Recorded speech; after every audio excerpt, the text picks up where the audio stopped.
Hello, what's up guys, and welcome back. Today we are going to be doing a Garden Warfare 2 tier list. Last time I done one of these was 2024, so last year. I think it was the start of 2024 is when I last did one. This video isn't going to be very heavily edited at all.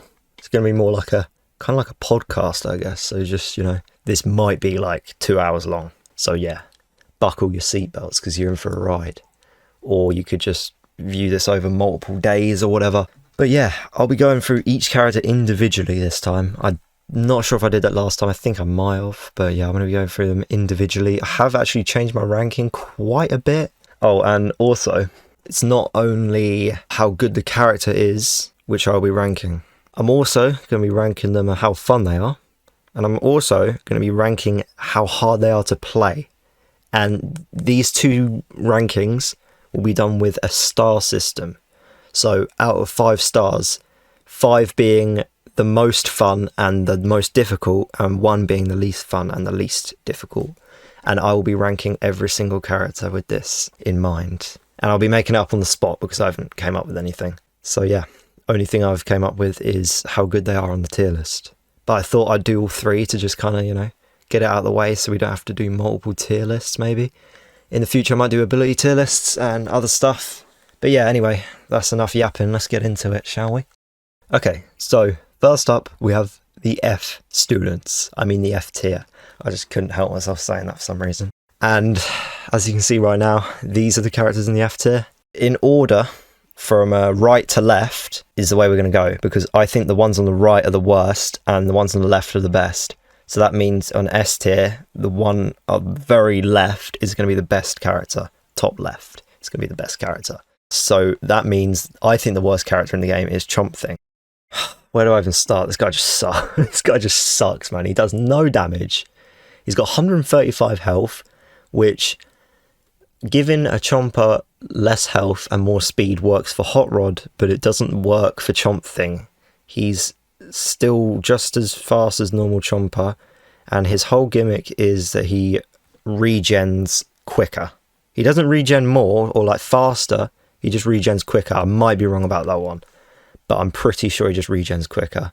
He's got like a no regen delay at all, which is fine. That would be good if he had a good primary, but then again you're relying on taking damage, which is never really great playstyle in my opinion. I think he's a spray chomper. Obviously he does like 8 damage. He's really weak. He's probably got like the slowest time to kill in the whole game, well actually except for one of the characters coming up, but I'll talk about him in a bit. He just sucks. But if I had to give him a fun factor, I'd probably give him a 4 out of 5. I do actually find playing chompers to be quite fun sometimes, but you got to be in the right mood, right? Because to me, playing Chomper is all about being stealthy, right? It's not about like running in, getting a kill and dying, because that's how everyone else plays Chomper. That's not how you're supposed to play him. You're supposed to be sneaky, which is pretty much like the whole reason why Disco Chomper exists. But yeah, he is pretty fun, because I think Chompers are pretty fun to play because they're so bad and it's just fun to be like sneaking around and stuff. It's totally different way of playing the game that no other character has, so I find that quite fun. And how difficult they are to play, I would probably put them at a 4, because Chompers are really hard to play right, and there can be just someone standing on a roof and you'll just be done for, So yeah, Chompers are very hard to play, so that's why I give them I'm giving them a 4 on both, so there you go. And next up, almost I thought was going to be the worst character in the game, but I think just slightly makes it a bit further away from being the worst, is Armor Chomper. This guy, I don't even know how to explain how slow he is. That's how slow he is. Just think of that. But he does have 215 health, which, for how slow he goes, having, 35 extra health? No, 40. He has 40 extra health, I think. But making him that slow is not a good trade-off, I can't lie. Especially when like Hot Rod Chomper does the exact same amount of damage as a normal Chomper, and he's way faster. You'll notice that all of the fast chompers are going to be on top, because think about it, if you're playing a stealthy character, why would you want to be the slowest character in the game? I don't understand. Yeah, he does so much damage up close, and that's the only reason why I have him above Chomp Thing. But bro, he is like, you are just a walking target playing this character. Like, just don't play him, bro. But I'll give him a fun factor of 5. I can't lie. Even though you're a walking target, it's just fun as hell, bro, to play him. It's just hilarious, but you'll probably get sick of it after a while. But just for like a little while, playing him is very fun. And the difficulty, I'll probably give him another 4. He is harder to get around with, but like once you're face to face with someone, they are probably dead. Like, he does have a very fast time to kill, to be fair. I'll give that to him. Oh yeah, you need to have sprint burrow on this guy. You have to use sprint burrow, otherwise you're not getting anywhere. And sprint burrow, you can still swallow people, and you just need to like get the right positioning. You need to be like really close to them. But I actually have quite a lot of luck with sprint burrow. I put them on like almost all my chompers, because I think it's just that it's a better way of getting in and out of fights as well. Just think of it like that way. Think of it as kind of like a Twilight Chomper warp. Like, that's what it's trying to be, you know. Next actually isn't a chomper. I feel like it should be a chomper, but it isn't. And I've put Fyros here, but I feel like there should probably be more chompers. Fyros sucks, man. I tried playing her recording footage for this video. She sucks so bad. She's like, she actually has the slowest DPS in the game, I'm pretty sure, according to the stats website. I think I heard that once. She has the lowest DPS. But bro, roses in general, I genuinely hate the class. I think aside from Chomper, they are the weakest class in the game. They're so limited in how you can play them. You have to play them from mid-range, otherwise you'll die. You can't play them from long range. It does nothing unless you get like a lucky kill. Playing it from close range is impossible. And the abilities kind of suck. They're only like offensive. So you just kind of spam them when someone gets like near you, and you run away with Arcane Lotus and you come out of it and they just kill you anyway. It's like, okay. Only good thing about Rose is that she's got a very thin hitbox, so it's actually quite hard for people to kill you. But because you do so little DPS with Rose, they'll probably end up killing you in the end. But from mid-range, Rose is a little bit of a menace, especially in turf. But yeah, just you can deal with her so easily. Yeah, I'd also give Fire Rose a fun factor of 1. I absolutely hate playing Roses. I think it's the most boring thing. You sit at the end of the map. Well, like, no, you sit like halfway across the map, just holding down your R2 button, and then just sitting there praying that someone's gonna go up in your homing range. Like, that's all you do.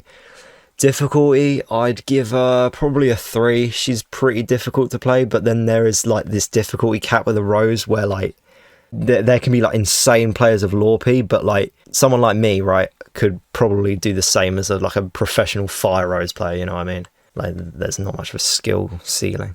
Next we got Toxic Chomper. He just sucks, man. He's like a little bit better than Chomp Thing because he does some more damage, but that's about it. Haven't really got much to say about him, honestly.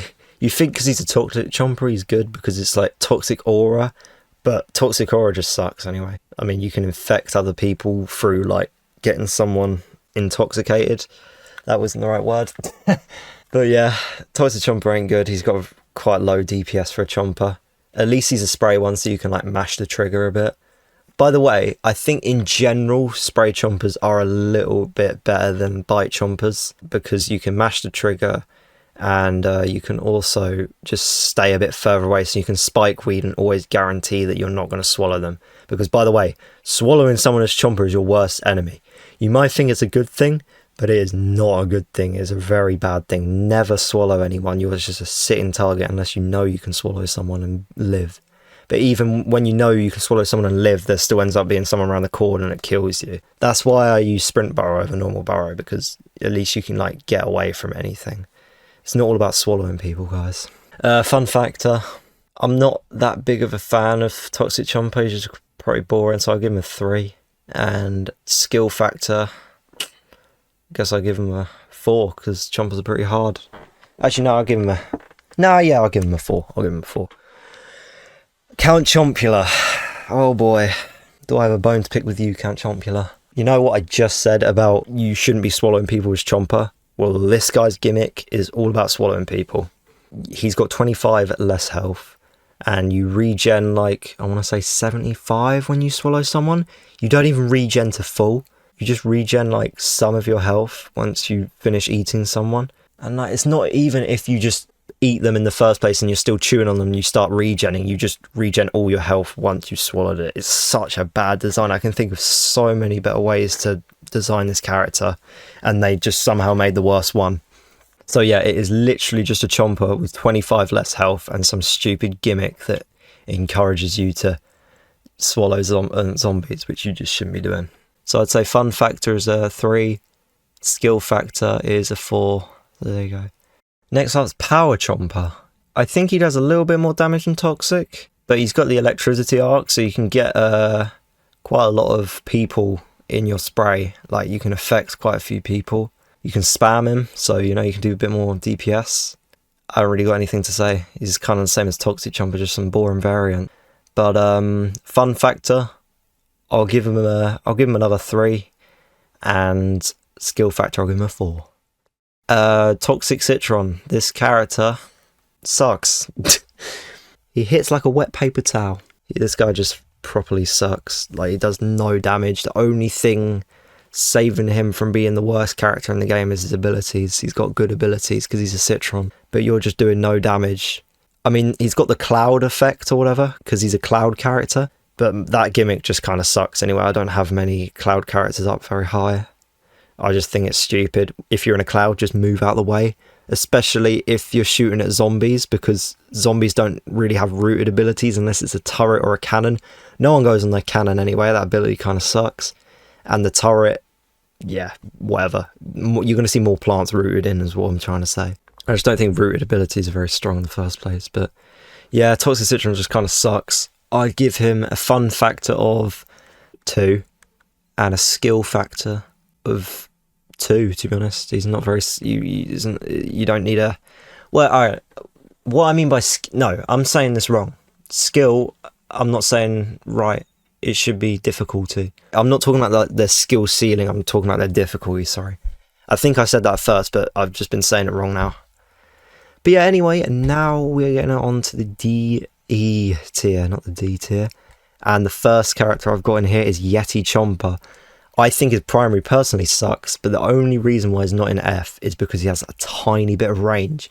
Yes, it's really awkward to use, and it does suck a lot. And you barely even notice the freezing, to be honest. I mean, you literally have goop. There's not much point of an ice chomper, you know? But yeah, at least he has a little bit of range. He has close to none. I wouldn't even call this guy a mid-range character. You've got to like push your head all the way up in the air to be able to hit someone from mid-range. So yeah, he's still a close-range character, but at least he's more like got a bit more range than like a spray chomper, you know? Fun factor, I'd give him a 2, bro. Like, this playing this character is pretty horrible, I can't lie. It's quite, like, what's the word for it? Tedious. Quite a tedious character to play.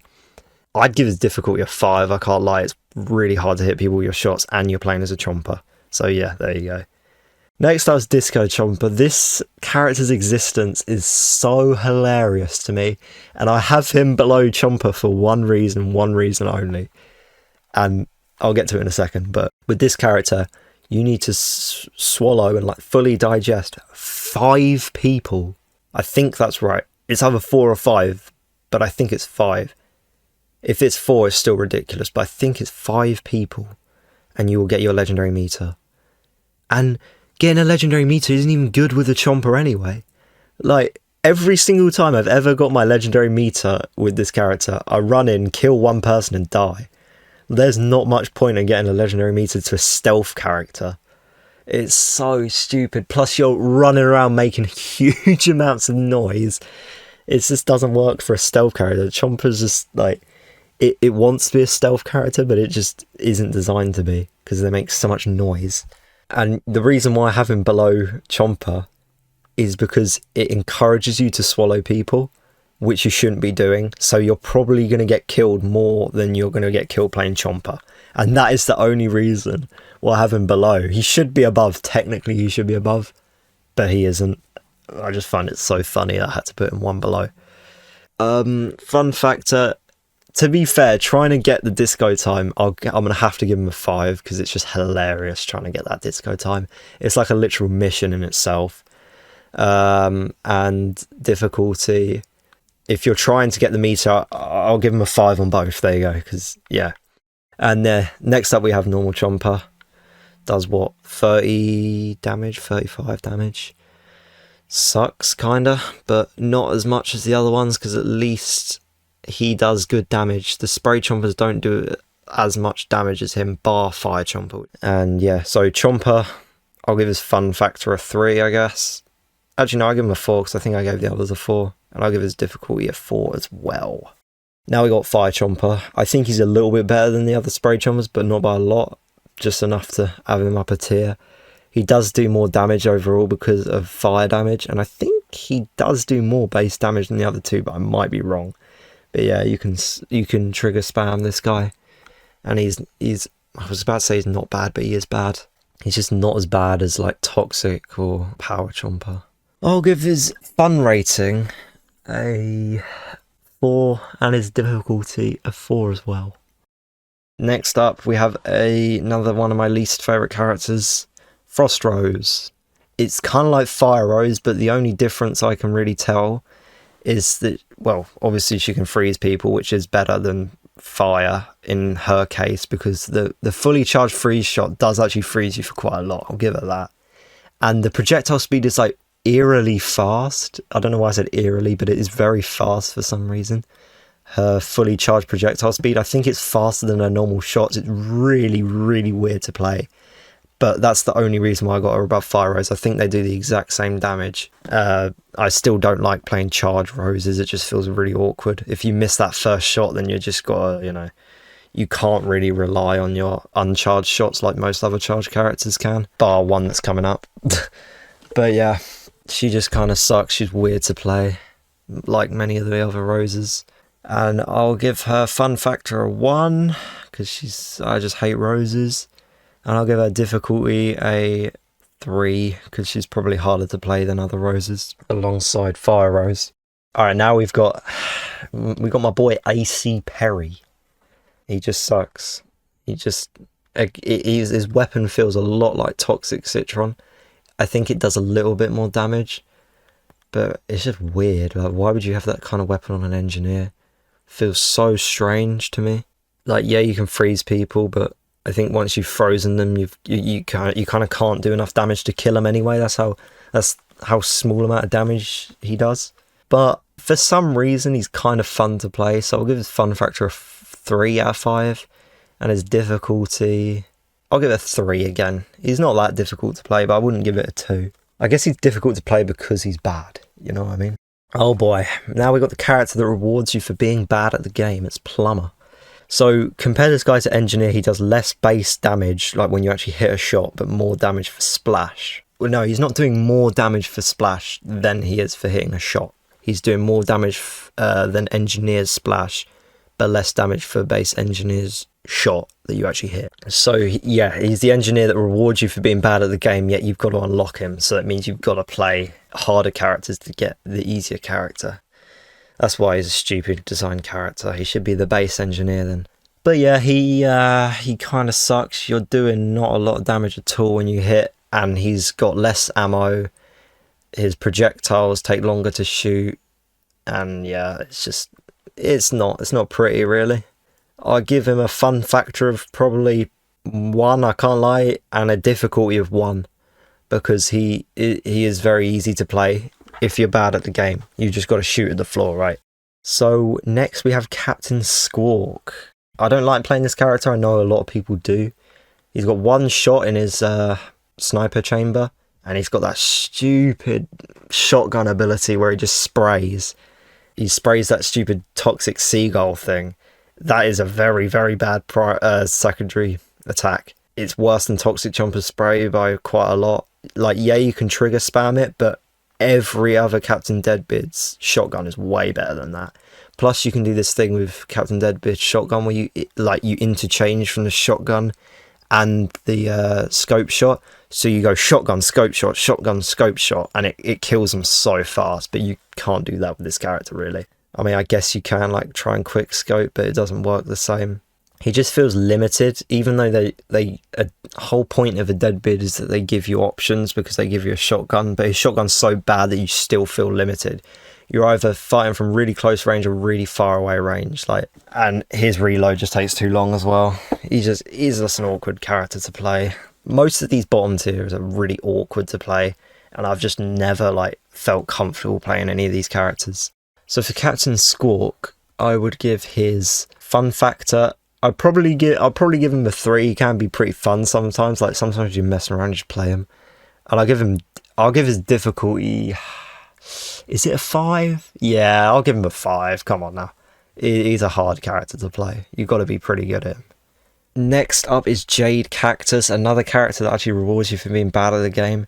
So as a cactus, if you miss shots, it explodes and kills people. And the only reason why I've not got this in F is because she actually, you can technically shoot someone behind a wall. If they go just out your range, you can shoot next to them and kill them. I've had 2 lucky kills that way. Because if they're on little to no health, they'll hide behind the wall, just trying to corner peek you and shoot you, but you can just kill them with splash. So I guess that's pretty nice. She's also armored, so she's got 25 more health, but moves really slow. And that doesn't sound so bad for a sniper, but I just prefer being faster. I can't lie. I'd rather have 25 less health and have a normal speed than be slow as hell. Because most of the time as Cactus, I find myself jumping around the place and stuff.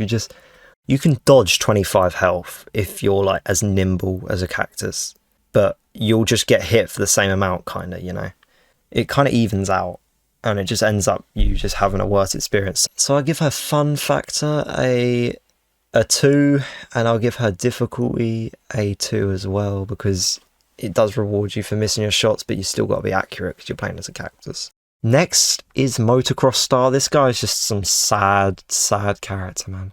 This is just embarrassing at this point. He does little to no damage compared to other All-Stars, and his main gimmick is that he blocks their abilities. But it's by the time I've blocked their abilities with this character, they would have been dead if I was playing Reg All-Star, so what's the point? Let's just stop adding these pointless gimmicks and actually give him a different feeling primary or something, But he is faster than the other All-Stars. Yeah, he still feels slower than one type of All-Star, which is Tennis Star, because of Tennis Star's gimmick, but we'll get onto that. So yeah, he just does little to no damage and tries to block their abilities. So it's weird, it's gimmicky, and that's why it's an E tier. I'd give its fun factor. Honestly, I really hate playing bad All-Stars, so I'll give it a 1. I'll give its difficulty. You don't really need to be that good. I'll give it a 2. This is pre-editing version of me, and I would like to formally announce a bit of an apology to Motocross Star, because I actually played him lately, and he isn't as horrible to play as I first thought. So I'd actually give his enjoyment rating a 4. Even though he still does do terrible damage, he has actually little to no recoil, making him incredibly easy to play, and therefore he's just a chill character to play. And because he has little to no recoil, I'd also give his difficulty rating a 1. As for the actual character's ranking, I don't think this changes much. I mean, if it was to change anything, I'd probably move him to the top of E tier, but I still think he doesn't actually deserve to leave the E tier. So yeah, that's all I have to say. Next up is Wrestling Star. He does a little bit more damage than Motocross Star, but he shoots so slowly that it's not worth it, and you can actually miss your shots. It's kind of like Rugby Star, but he's just bad compared to Rugby Star. And yeah, he's another really boring character, so I don't have much to say about him. I would give his fun factor a 1, and I'd give his difficulty probably a 3, because he's harder to hit your shots with than Motocross Star. There's just no point with getting good with this character. There's so many. Literally, Rugby Star exists. There's no point playing Wrestling Star. Next up, we got a little controversial one. I think it's controversial. I think some people like Electro Citron, but I'm not one of them. His charge shot's alright, but it just does not fit the playstyle of a Citron at all. You're spending a lot of the time in your ball, and you're charging up shots. You can't charge shots in your ball and stuff. It's just it encourages you being out your ball too much, I think. And his his shots, aside from his charge shot, are terrible. So you have to land that first charge shot, otherwise you're not killing anybody. So sorry to the few Electro Citron lovers out there. I'm not a lover personally, so yeah. But I'd give his fun factor, I give it a 2. Maybe you can get some enjoyment from it. I don't think I could. But I'd give his difficulty, I'd give it, I don't know, I'd give it a 4. It's almost a 5. But yeah, he's hard to play for no reason. There's not much reason. Maybe he could be on a D if I was the best Electro Citron player, but I'm not. So I put him in E. Alright, next up is Breakfast Brains. This guy is just not what a Super Brain should be. You can only attack when you're on the floor, which really, really limits him. But he does do decent damage, but you've got to wait for a bit. So you've got to hope that the plant kind of gets scared and just like panics, and they kind of get trapped there, you know. I'm pretty sure he does slow down plants when you shoot at him. Like, he kind of like brings them to a void. Like, I could be like totally bugging out here, but I think that's what he kind of does. But yeah, he is very limited in what he can do. He does do decent damage once he reaches his potential, but like, you just can't kill him if they're like an Agent P or someone that does high DPS, because you just can't kill him in time. You got to wait like 3 seconds before they actually die. And his beam is the same. You've got to actually literally overheat it, which you should probably never really do with the Super Brains beam, because the overheat time is so long. Yeah, it's just a weird character. But I'd give his fun a 4. I think he's very fun character to play. And I'd give his difficulty as well, probably a 3. I mean, you need to have good positioning, but you just hold. No, I'm giving it a 2. You just hold down a button, man. It's not that difficult. You just got to position yourself well. Next up is Electro Brains. He just doesn't do a lot of damage, and that's it. I would say he's the worst if the other 2 Super Brains could like punch in midair and stuff, had more options. This guy's just a weak Super Brains. Like, he has 5 punches, which kind of makes him feel a little bit like Breakfast Brains, but he has more like movement capabilities. So that's why I think he's a little bit better. He's also got a crazy good beam. His beam's the best one. Like, you should probably honestly put your beam on like overheat upgrade and just use that, because his beam is so good, man, like compared to the others. But I'd give his fun factor, I actually think he's pretty fun, so I'll give it a 4. I'll give his skill factor a 2 as well. This one's going to cause a bit of an uproar, isn't it? It is Cosmic Brains in E tier. I didn't put him in F, so you know, you can thank me for that. I just don't think he's a good character. He's just so limited. Like, if you could charge your punch in midair, which technically you can, but you've got to start from the ground, I think he'd go up a tier, but still, you've got to like obviously like walk towards them. And it's really weird whether this character works or not, because sometimes if you're charging a punch and then do your heroic kick, it will carry on, but sometimes it won't. So you're just gambling on whether your ping is high enough. And by the way, that's why this character works, because of ping, I think. In the backyard, if you try and jump during charging a punch, it will cut off. So that's the only reason why this character isn't in F tier.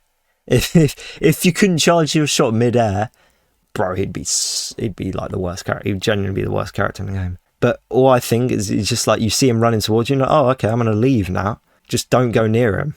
But yeah, I'd give his fun factor a 5. He is really fun to play. I'll give him that. But his difficulty, I'd also give a 5. You've got to be really good to play this character. Next up, we got Party Rose. Man, I hate Roses so much. So Party Rose does about 8 or 9 damage per shot. I do think she's a little bit worse than Rose, because I think she's got less ammo or longer reload. And you have to get a Vanguard streak of 5, I think, to activate her party mode. And I just think it's so hard to get kills as a Rose. And then when you do have party mode, it's like, it's not much point to it. I'd rather just have the better perks that Rose have. But I only think she's slightly worse than Rose, you know. Her fun factor's a 1, and her skill is probably a 3, because you've got to stay alive to get that party mode. Rose, pretty much the same from what I said. Party Rose, she might do more damage, she might have more ammo, or she might have a faster reload. I don't know which one it is, I don't care. I think whatever she does have, she's better than Party Rose. I know she has something over Party Rose. I know some party characters don't have something over their party, their normal variant, which is ridiculous, by the way. Just makes them like so much better. But yeah, Party Rose, fun factor is going to be a 1, and difficulty is going to be a 2, because I mean, you don't have to worry about charge shots. You just sit there at mid range, and you've not got to worry about staying alive. So you just sit there at mid range, hold down R2. You've just kind of got to worry about if someone gets close to you and your positioning, really. Next up, we got Rock P, and a lot of you might be thinking, why is he this high? But I think no P shooter can be lower than this point. And honestly, the only reason why I have him this low in the first place is because of the weird like trajectory his shots take. So basically, his shots kind of move with like momentum. It's really weird. So like if I'm running left and I shoot, my shot's going to go left, not fully straight, if that makes any sense. So because Pichu is a very mobile character, moving around a lot with hyper, this makes him bad because he's just inaccurate. I think he does do worse damage as well, and being slower as a Pichu doesn't make much sense, but most of the time you're in hyper, like beam jumping and stuff, so it's not that big of a deal compared to other armor characters. But yeah, the 25 extra health ain't worth it compared to all the other downsides. I'd give Rock P's fun factor, I'd give him a 1, man. He's just awkward to play. And I'll give his skill factor probably a 2. I'll give it a 2. Alright, next up we got Hot Rod Chomper. This guy has 50 less health than Chomper. Dinky does the same amount of damage. He might do less, but he has speed to his advantage. He is in the same tier as Chomper, but I think he's at the higher end of E tier. Because, yeah, he's just more quick. It's kind of how Chompers are meant to be played. The only thing about him is that he's literally pointless to play because of the character coming up. He is tied with the fastest character in the game, like base movement speed. I don't really think you need to have sprint bar on this one, but you still could, because you shouldn't really be swallowing zombies that much. So I'd give Hot Rod's skill factor probably a 4, and I'd give his fun factor a 5. I think he's on the more fun end of chompers, because you're actually like a better chomper. You can hide, you can dodge, you can just move between zombies faster. So the highest E tier and the last one is Unicorn Chomper. I don't personally have this character, so this is like the one I'm least certain about. But he gets 2 warps instead of a burrow, and I think that's the only difference between him and normal Chomper. He has the same amount of health, I think he does the same damage, but he has 2 warps instead of a burrow. And I think those 2 warps are so much better than a burrow. Like, they're not very good, they're kind of like a scientist warp. He doesn't go very far with them, so the zombies are still going to like know roughly where you are, but it's just so much easier like getting behind people. It throws them a bit off guard, especially if you goop and then warp behind them. Like, yeah, this character's just, the ability is so much better, and I almost put him in D, but I just think because Twilight Chomper exists, he shouldn't. This guy is pretty much pointless to play unless you want 2 warps for some reason. But yeah, I've given his fun factor probably a 5. I don't have him, so I don't know. And I'll give his difficulty factor a little bit lower. I'll give it a 3 because the warps make things a little bit easier. Alright, next up is the D tier. So these are characters that I think are below average, but they're still like playable, you know. You could get away with like not having a really rough time with them, you know. And I think the worst character in D tier is Rose. I think she is technically a bit worse than Reg Rose, but for some reason she just feels a bit better to play. You've got splash damage as well, so you can actually deal with groups, unlike Rose cannot deal with groups at all. She can only focus on one person, but she does have splash damage, so she can like infect other people as well. But her shots, I think, travel like the slowest in the whole game, but then that means you kind of just like keep shooting and the shots take about like 2 seconds to hit someone, but once they do, it's like they just get hit and they're just not expecting it. So that's like her only upside compared to like normal Rose. She does do less damage, but yeah, I personally enjoy playing her a little bit more. And I'd have a fun level on 2. It's not on 1 because I actually kind of enjoy playing her somewhat. I've got her to super elite before, and I'd give her difficulty a...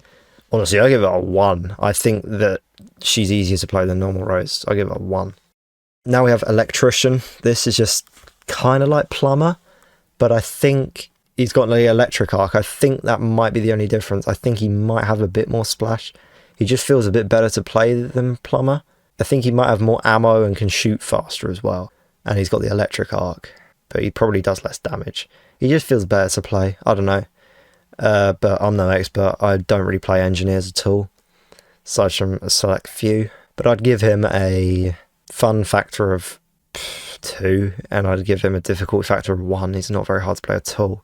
Now we got Rhodey Z. Fun fact about Rhodey Z is that he's the only zombie variant that has armor. So he has 25 extra health compared to a normal engineer, but you can only shoot point blank range. So he's like the chomper of engineers. And what he does is he kind of like discombobulates the plants a bit when you shoot at them. So they move slower. I think they can't really jump. So that's a bit of an upside. You can trigger spam with him as well. But it's just like, it just doesn't really suit an engineer's playstyle very much. Like, you've got the jackhammer, and once you run out of the jackhammer, you're just kind of screwed. You can't really do anything. So if you could have like a constant jackhammer, this character would be really good. But like, it's just like, what do you do once your jackhammer's over? Like, try and walk up to someone? Like, you're probably just gonna die. Like, he's kind of weird and gimmicky. But I give his fun factor maybe a 3, and I give his difficulty maybe a 3 as well. Alright, now we've got Twilight Chomper, and that is where the chompers end. Best chompers in D tier. Yeah, Twilight Chomper is the only chomper that's semi-viable. He does more damage than Reg Chomper. He's tied with the fastest chomper with Hot Rod, and he's got 150 health. So that's why I was saying Hot Rod's pointless to play compared to Twilight Chomper. He has got 25 less health, which I guess holds him back from maybe C tier, but still, even then, he's still obviously a chomper. He's still limited. With the warp, you can get onto slightly higher surfaces, but not that much higher. And yeah, his warp is basically unicorn chompers, but ×2, so it goes twice as far in one warp. So yeah, I just think he's the definitive chomper. He's the only one worth actually playing, unless you want 2 warps with unicorn chomper, which is fine. So yeah, I would give him a fun factor of probably a 5. He's the most fun chomper to play, in my opinion. And a difficulty factor of 3, because the warp just makes things a little bit easier. Next up, we've got Alien Flower. And honestly, I feel like this character might be a bit like underrated on my tier list, but I'll just keep her there anyway. I think she does a little bit more damage than like Sunflower does on each shot, but she's just like she's a semi-automatic character, so you have to spam the trigger to be able to shoot fast. But she isn't something like Lorpy or Z7. She has a set shoot rate, and you kind of just shoot it like Centurion. She's a cloud character as well, which adds close to nothing. But I mean, I guess she's better in groups than most other Sunflowers. You do hit your shots most of the time. It's not that bad. And yeah, I give her fun factor maybe a 3. She's quite fun compared to most Sunflowers. And I give her difficulty maybe a 2. I'll give it a 2. Next up, this is going to be a Storm in a Teacup, is Camo Cactus. Now I get she is a menace from long range if you're good at the game, but when someone jumps you, it's over. It's you physically can't do it unless you get a lucky like quick scope, and let's hope that they're low. All a zombie needs to do is just jump around. You're probably not going to hit 2 shots in the head. Even if you do, what if it's a super brain? You can't live unless they step on a lucky potato mine. So that's the only reason why she's at D. If she had like a shotgun option like Deadbeard, she'd probably be like way up in like B. But no, she just sucks from close range. And I think that Red Cactus pretty much outclasses her anyway, because Red Cactus can do like the same amount of DPS, but you can afford to be less accurate and miss shots with Red Cactus. So yeah, that's why I know a lot of people do like Camo Cactus now. It didn't used to be the fact. Everyone kind of used to unanimously hate on her, kind of like Cosmic Brains, but now people have just figured out that she is actually not bad. And I do agree. I just think she sucks from close range, and she's really limited in that way. But I'd give her fun. Probably I'd give her a 4. It's all fun and games until you do get someone like mid to close range and then you're just screwed. And I give her skill a 5. You have to be really good to be a really good camo characters player. You have to be getting headshots. She has a 2 times headshot multiplier. If you're missing headshots, you're not doing anything with this character. You have to be hitting headshots and not missing anything, especially if someone's coming at you. Next, we've got Bandit characters. This is one of the weirdest characters in the game. It acts a lot like, I'd say the closest one's probably Sky Trooper, but you're in a cactus's body, or like you've got cactus abilities, so it feels really weird. You're close to mid range, even though the reticle and the zoom says different. I personally think the reticle should be something closer to Agent P's, and I think that her zoom should be a lot less, because that would suit the playstyle a lot more better. But one of the worst things about this character is the reticle spread. Like when you're shooting, it just spreads all the way out and it makes it feel so much more inaccurate. So yeah, it just feels quite awkward to play. She's also got little to no ammo. So like you always run out of ammo, but she does do good damage. I think it's like 12 for a headshot and she fires fast. So there's quite a few things holding her back, but she could have been a really good character. But yeah, it's like on or off whether you do good with her or not. But I give her a fun factor of probably a 4. I think it's a pretty fun character. And skill factor of probably a 4 as well. She's quite hard to play. You've got to be pretty good with her to know what you're doing. Next up, we got my least favourite character in the game, and also the one that I unfortunately mastered first because of how easy he is. It's Toxic P. This is the baby's pea shooter. You could give your controller to a fetus and they'd be able to get a 20 bomb with Toxic P. And that's from hitting the ground. Usually people don't have a 20 player kill streak with Toxic P because they just run in Pogo P and then die after it runs out. That's just the average Toxic P player from my experience, but you know, he does quite a lot less damage than Reg P when you hit a normal shot. I think he's got less ammo, it might be wrong, but he's got a really long reload, and that is the biggest weakness of all these pea shooter variants. They've got such a long reload for no reason. But this character has a very big splash radius. Not to say also he does toxic damage as well, so it kind of feels like the splash radius is even bigger than it actually is. So this is another character that kind of rewards you for being bad at the game, a bit like Plumber. But I think he's a bit better because he's a pea shooter, and he's got pea shooter abilities and pea shooter potential to zip around and jump about and yeah, ruin people's days as well.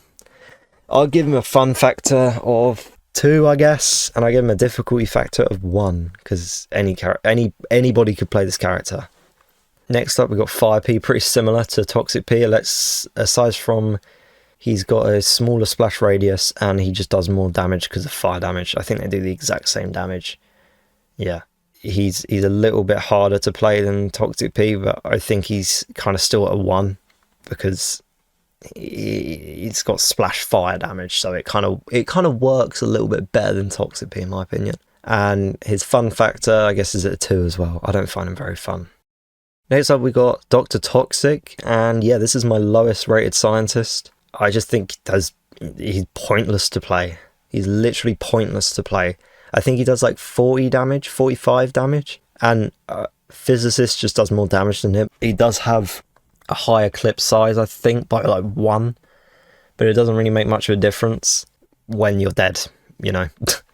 By the time you've fired 2 or 3 shots of Reg Scientist, you've killed them, but you need to fire like all of your shots, or 5 to kill someone, which just takes longer, doesn't it? So it doesn't work out great, does it? I'd say his fun factor is probably a 3. No, I'll give it a 2. And I'll give his difficulty factor a 2 as well. Next up, we got Chemist. See, I'll never hate Chemist. I'll always love him. He's more of a menace in Garden Warfare 1. He's probably the best like group control scientist, but he just struggles in 1v1s. I know you will always hit your shots with Chemist though, and that's an upside. No matter how good you are, you can always miss your shots with Scientist, but you'll almost never miss your shots with Chemist. However, he does do the least amount of like DPS out of any Scientist. So again, it's a character that's rewarding you for being bad at the game. And that's why we all used to like him, but now we've kind of moved on. And we can understand that there's better scientists out there now.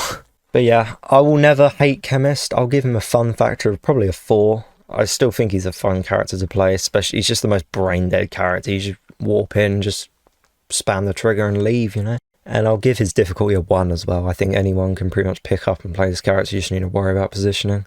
Next up, we have a character I used to think was really good, but the more I play him, it just becomes a little bit sadder every time, and it's Park Ranger. He's the last cloud character on this tier list. He relies on your opponent staying still, and I think out of all... Well, no. I think Alien Flower is the best designed cloud character. She's just a bit weaker than Park Ranger, because Park Ranger's a soldier with, like, soldier abilities. But I think an automatic cloud character doesn't work very well, just because your opponent's probably going to move out of the cloud, and like trading off damage for that cloud is not a very good idea. Like, sure, he does destroy P-Gatlings and stuff, or anyone who decides to stand still, but it's very rare. You've got a ZPG for a rooted plant anyway. Like, what's the point? You know? But yeah, I used to think this character was really good, but now he's just a more mediocre foot soldier, and I think he's probably the most flawed one overall. Like, the other ones do actually have a point to play in them. I just don't think this guy really has much point. He's got less ammo, he fires slower, and he does less damage. All for a cloud, like, not much point. He's still pretty decent character, though. I give his a fun factor, probably a 3. I give his difficulty... honestly, I'd give his difficulty a 1, because he's kind of like a splash damage foot soldier, if foot soldier could get even easier. Next up is Genre Supremo. I'm really sad that this character isn't better, because he has such like a cool concept. It is literally an all-star with foot soldier abilities, but with no extra health, and that is the thing I don't understand. Why does this guy have 175 health when he trades damage and movement speed? Isn't that supposed to be the whole point of an armoured character? But yeah, he still has 125 health. He moves slower when you shoot, but he works on an overheating system like the All-Stars do. I just think running out of ammo is a bit better than overheating, because with overheat you're always constantly managing it, like on and off the trigger. With like normal ammo, once you get out of a fight you just reload. It's just not that big of a deal to me. I feel like I'm constantly like paranoid about overheating compared to ammo, because you don't know quite when you're going to overheat. You have a rough idea, but you don't know quite how, you know. Yeah. I'll give his fun factor though. I'll give it a 4. I do actually think he's a pretty fun character. You should try him out. He's not terrible. And I'd give his difficulty a 3. I think he can be pretty difficult to play, but not for much gain, you know. Not really much point getting good with this character. If only he had like 175 health, he would be a good character. And I'd play him all the time, man. It's just, I need to get the health upgrade for him, but it's only 135, you know. It's not that big of a deal. Okay, next up is Centurion. I don't think he's the worst soldier. In fact, I think he's pretty similar to Camo Ranger, but he's literally just a worse Camo Ranger, because if this guy had better zoom and better accuracy, he would be better. But he's still got the same zoom and reticle as a normal foot soldier, so it kind of puts him down a little bit, honestly. I think if they gave him less like damage drop off as well, he could have acted more like a sniper. And a fire sniper isn't a bad character at all. But yeah, I think he's just pretty mediocre. Like, even his firing sounds like a wet fart, I can't lie. It's pretty sad overall, to be honest. But I don't think he's awful. He's definitely playable. And I give his fun factor I'd give it a 4. I can respect a Centurion fan. And I'll give his difficulty... I'll give it a 3. I can understand why you think this character would be pretty difficult to play. But he is a fire character, so that does remove a bit of the difficulty. Next up is Scuba Soldier. That's right, I think Scuba Soldier is worse than Tank Commander. I used to definitely think the other way around, but the more I've actually come to play Tank Commander, the more I prefer him over Scuba Soldier. So I just feel like he's less accurate than Tank Commander. He's got 2 shots compared to 1 for Tank Commander, and he does 40 damage with each compared to Tank Commander's 60. But here's the thing about Tank Commander. You get a damage upgrade on Tank Commander, he does 66, I think, which can 2-shot a pea shooter. So now tell me which one's better, because you can't 2-shot a pea shooter with Scuba Soldier. Tank Commander is so reliable on that damage upgrade that I can understand if Scuba Soldier you might think is a little bit better when you don't have the damage upgrade on Tank Commander. But now that I've got the damage upgrade on him, it's like, what's the point? You know? So yeah, he does have that sonar ability, so you can see plants through walls, but it's like, most of the time you can see their little icons anyway, or have a rough idea of where they are. So I can count the number of times it's actually helped me on one hand. It's 0. But I give his fun factor, I'll give it a 2. I don't find him very accurate, and I find me missing my shots more than Tank Commander. I also don't like his reticle. I don't like that it's a normal foot soldier compared to like the pea shooter one. And I give his difficulty, I'll give it a 3. You might think it'd be easy, but it is. If you miss your shots, you're not going to win many fights. He does have splash, but it's only like 20. And it's not a lot of splash room compared to Tank Commander, actually. But we'll come on to Tank Commander soon. And the last one in the D tier, and possibly a controversial one, I think is Popscorn. The only reason, really, why I have him here is because of his zoom.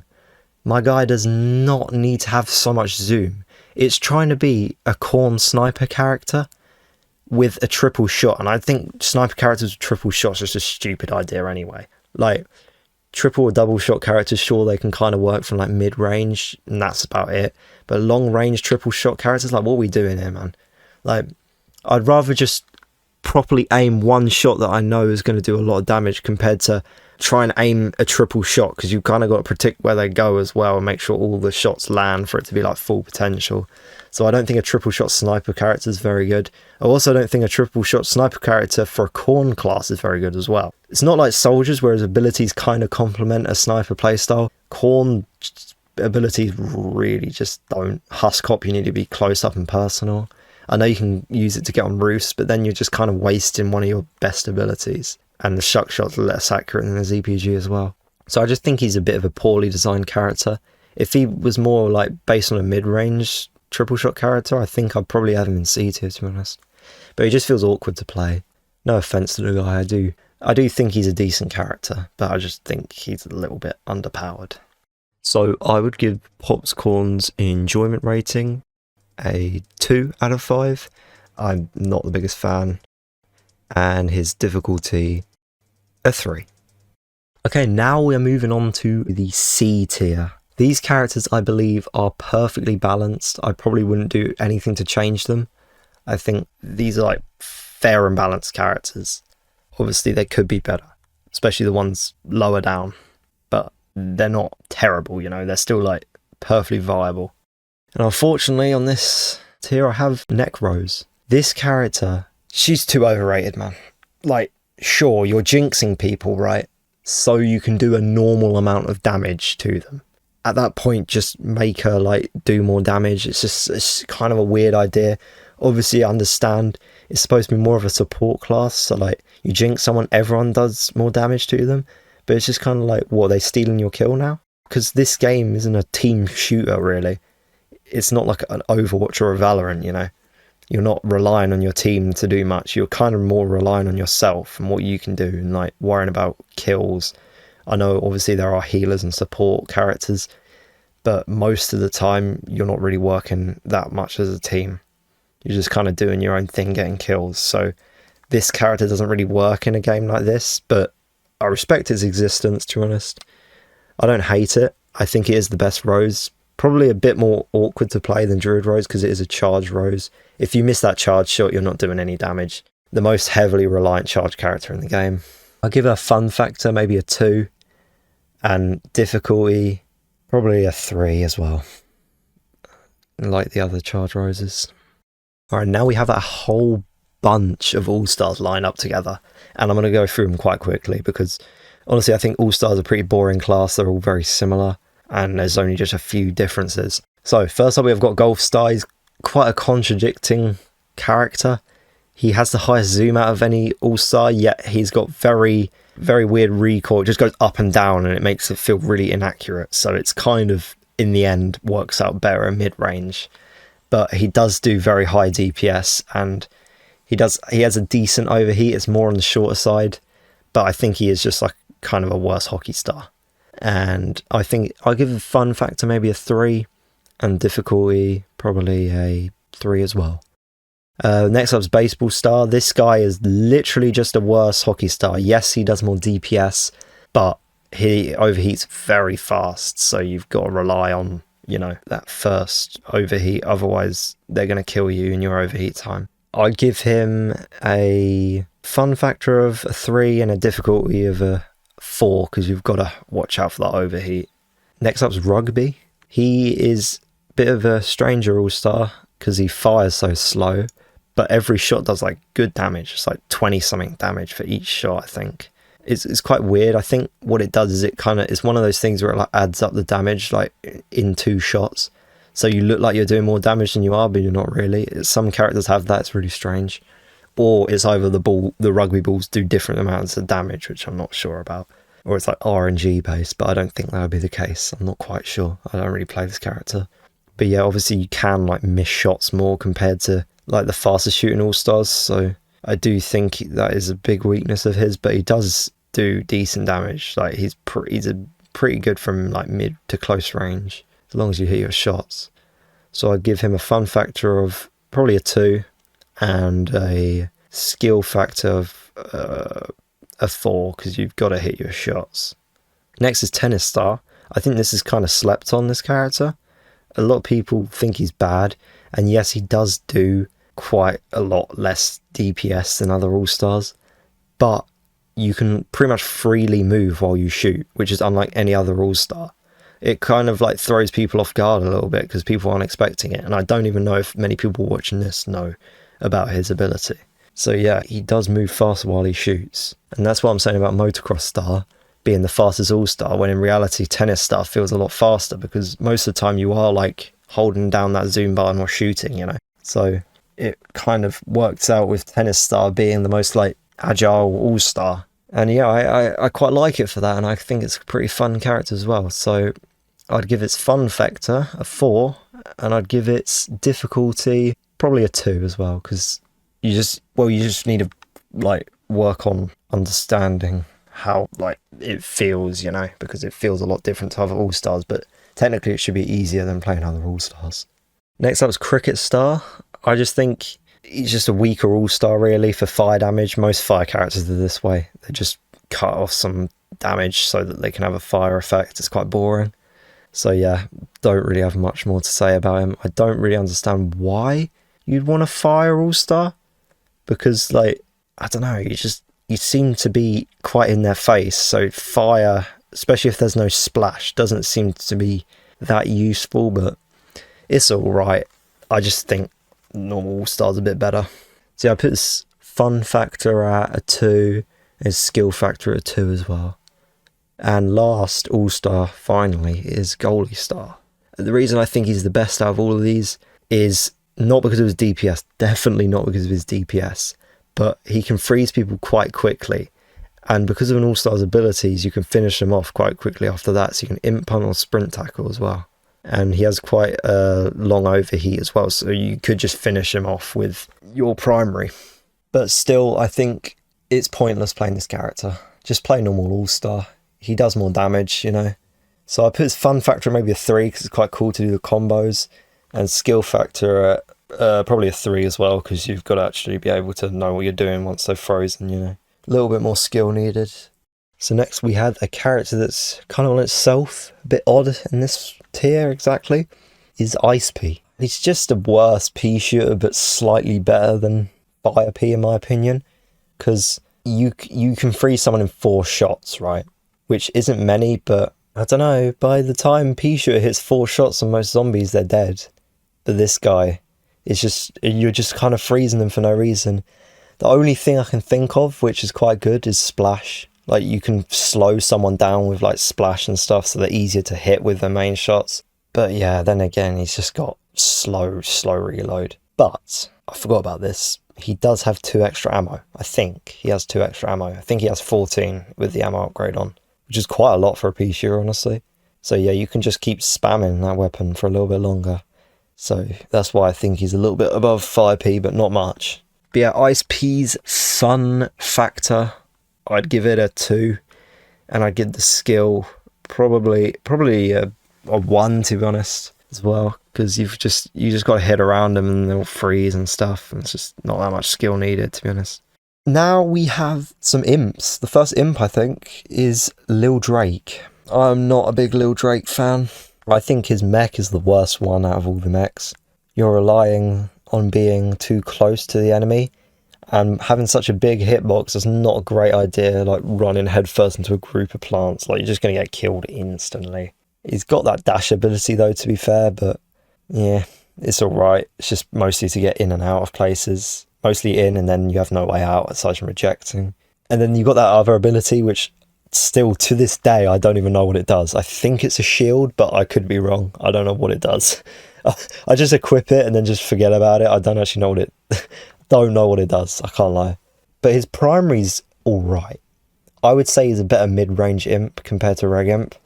I don't think he's that good at close range. I think he's just decent at mid-range.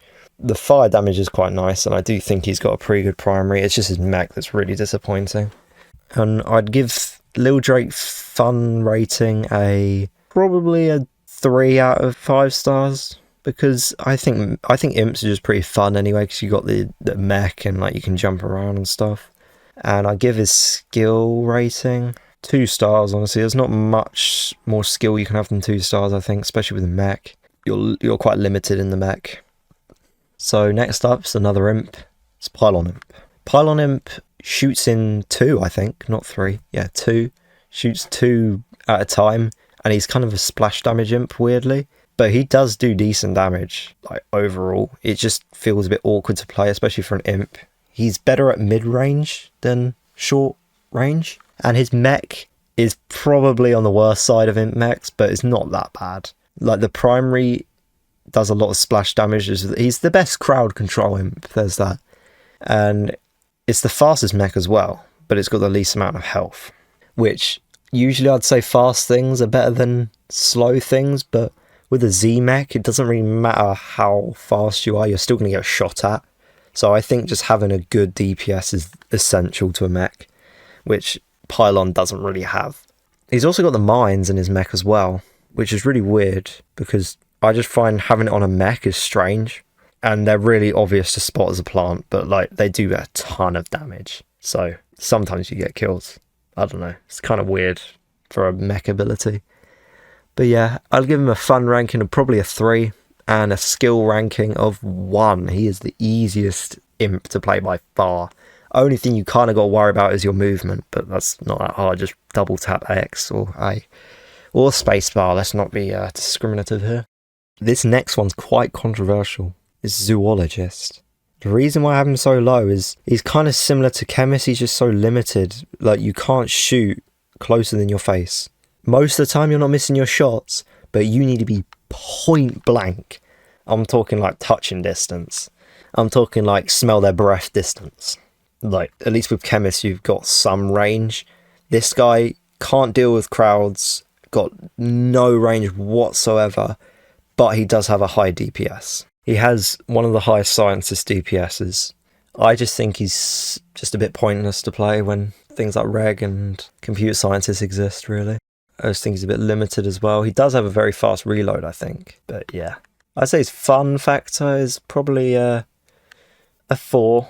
And his skill factor is a 2. Because you need to kind of look where you're shooting, you know. Next is Archaeologist.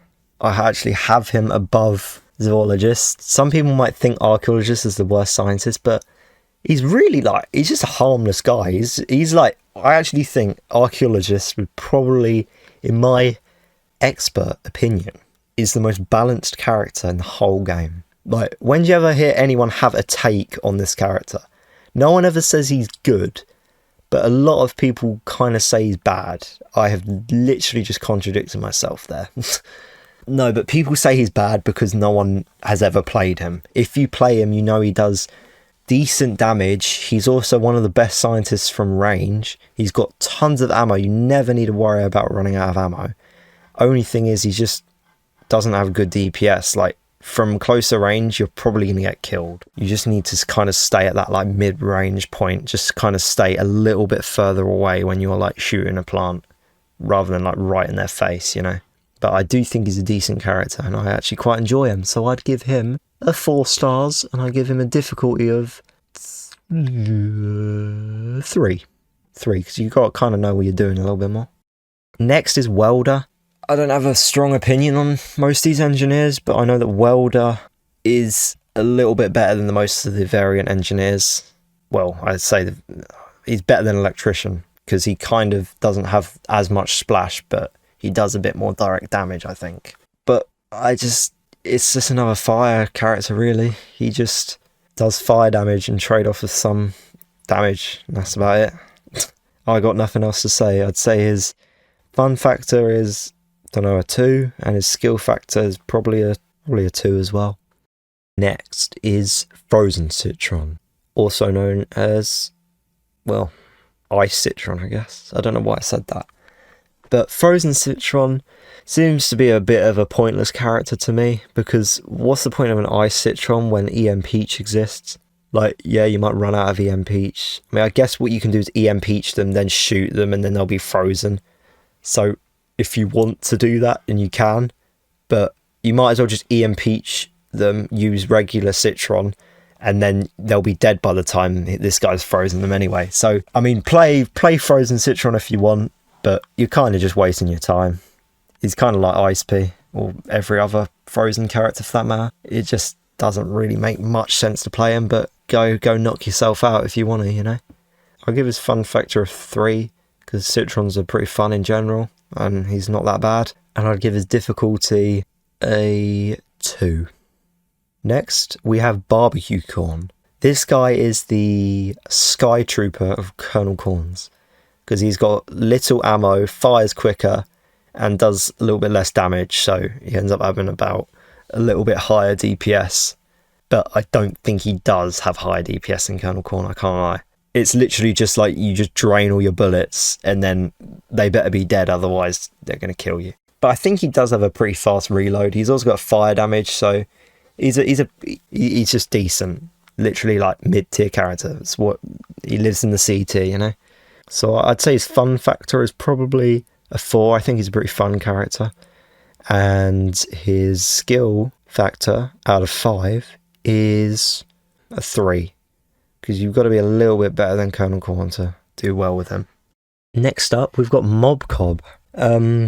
This is one of the crazy characters that can do piercing damage. Oh my god.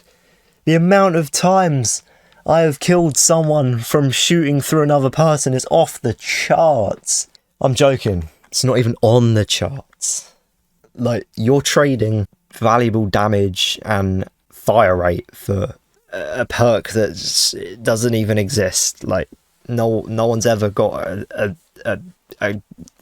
no one's ever got a strike through shot, or I don't know what you call it, piercing shot.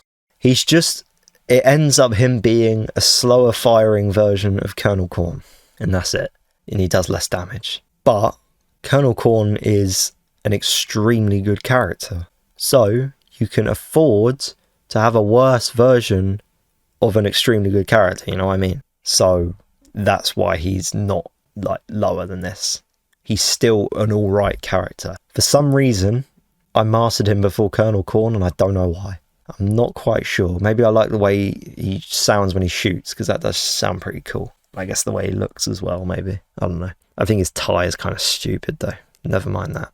I don't like the way he looks. But I'll give Mob Cob's fun rating a 3, and I'd give his skill level a 2. Next up, we have a character that I kind of like, but isn't that good, unfortunately. It's Commando P.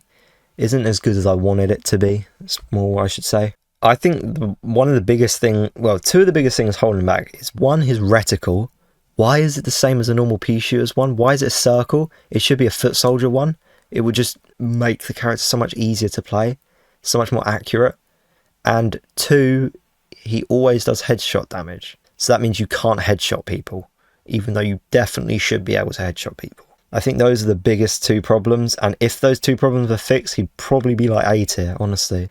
But the only other thing is that his abilities don't really complement his playstyle that much. But then again, Agent P and Lord P's abilities don't really, and they're some of the best characters in the game, so it doesn't really matter.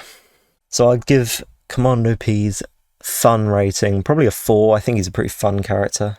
And his skill rating, probably a 4 as well, to be honest. It's quite a hard character to play, mainly because of the reticle and like Pishu's playstyle as a whole.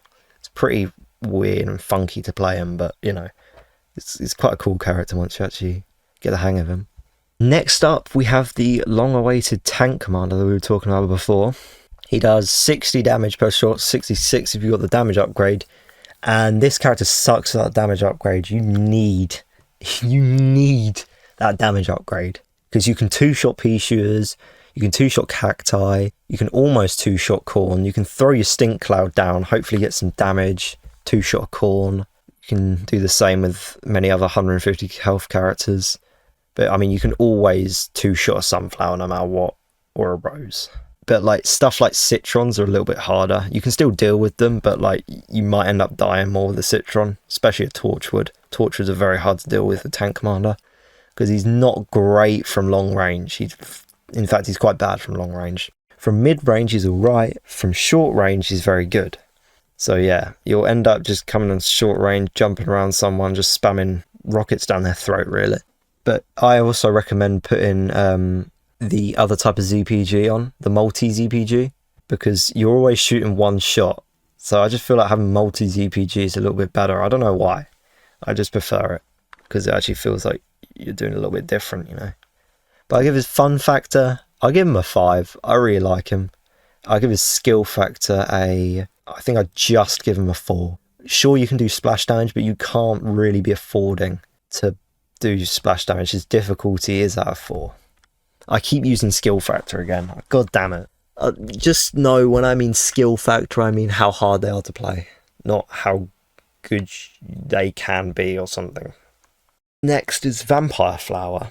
I used to think this character was really good. Now I just realise she's just the worst sunflower. She does less damage, she's got less health, and all for what? Regenning health. What, you're just going to sit next to your heal flower anyway. It's not that big of a difference. She's going to end up dying to like big shots like Tank Commander's gun, for example, you know. She's going to end up dying to that more often than Sunflower. But yeah, it's a character that exists. I used to like her, but now she's just a bit gimmicky for no reason. I guess this is like the one Sunflower that you can run Dark Flower on, really, if you want that. Dark Flower is just like meh anyway, you know.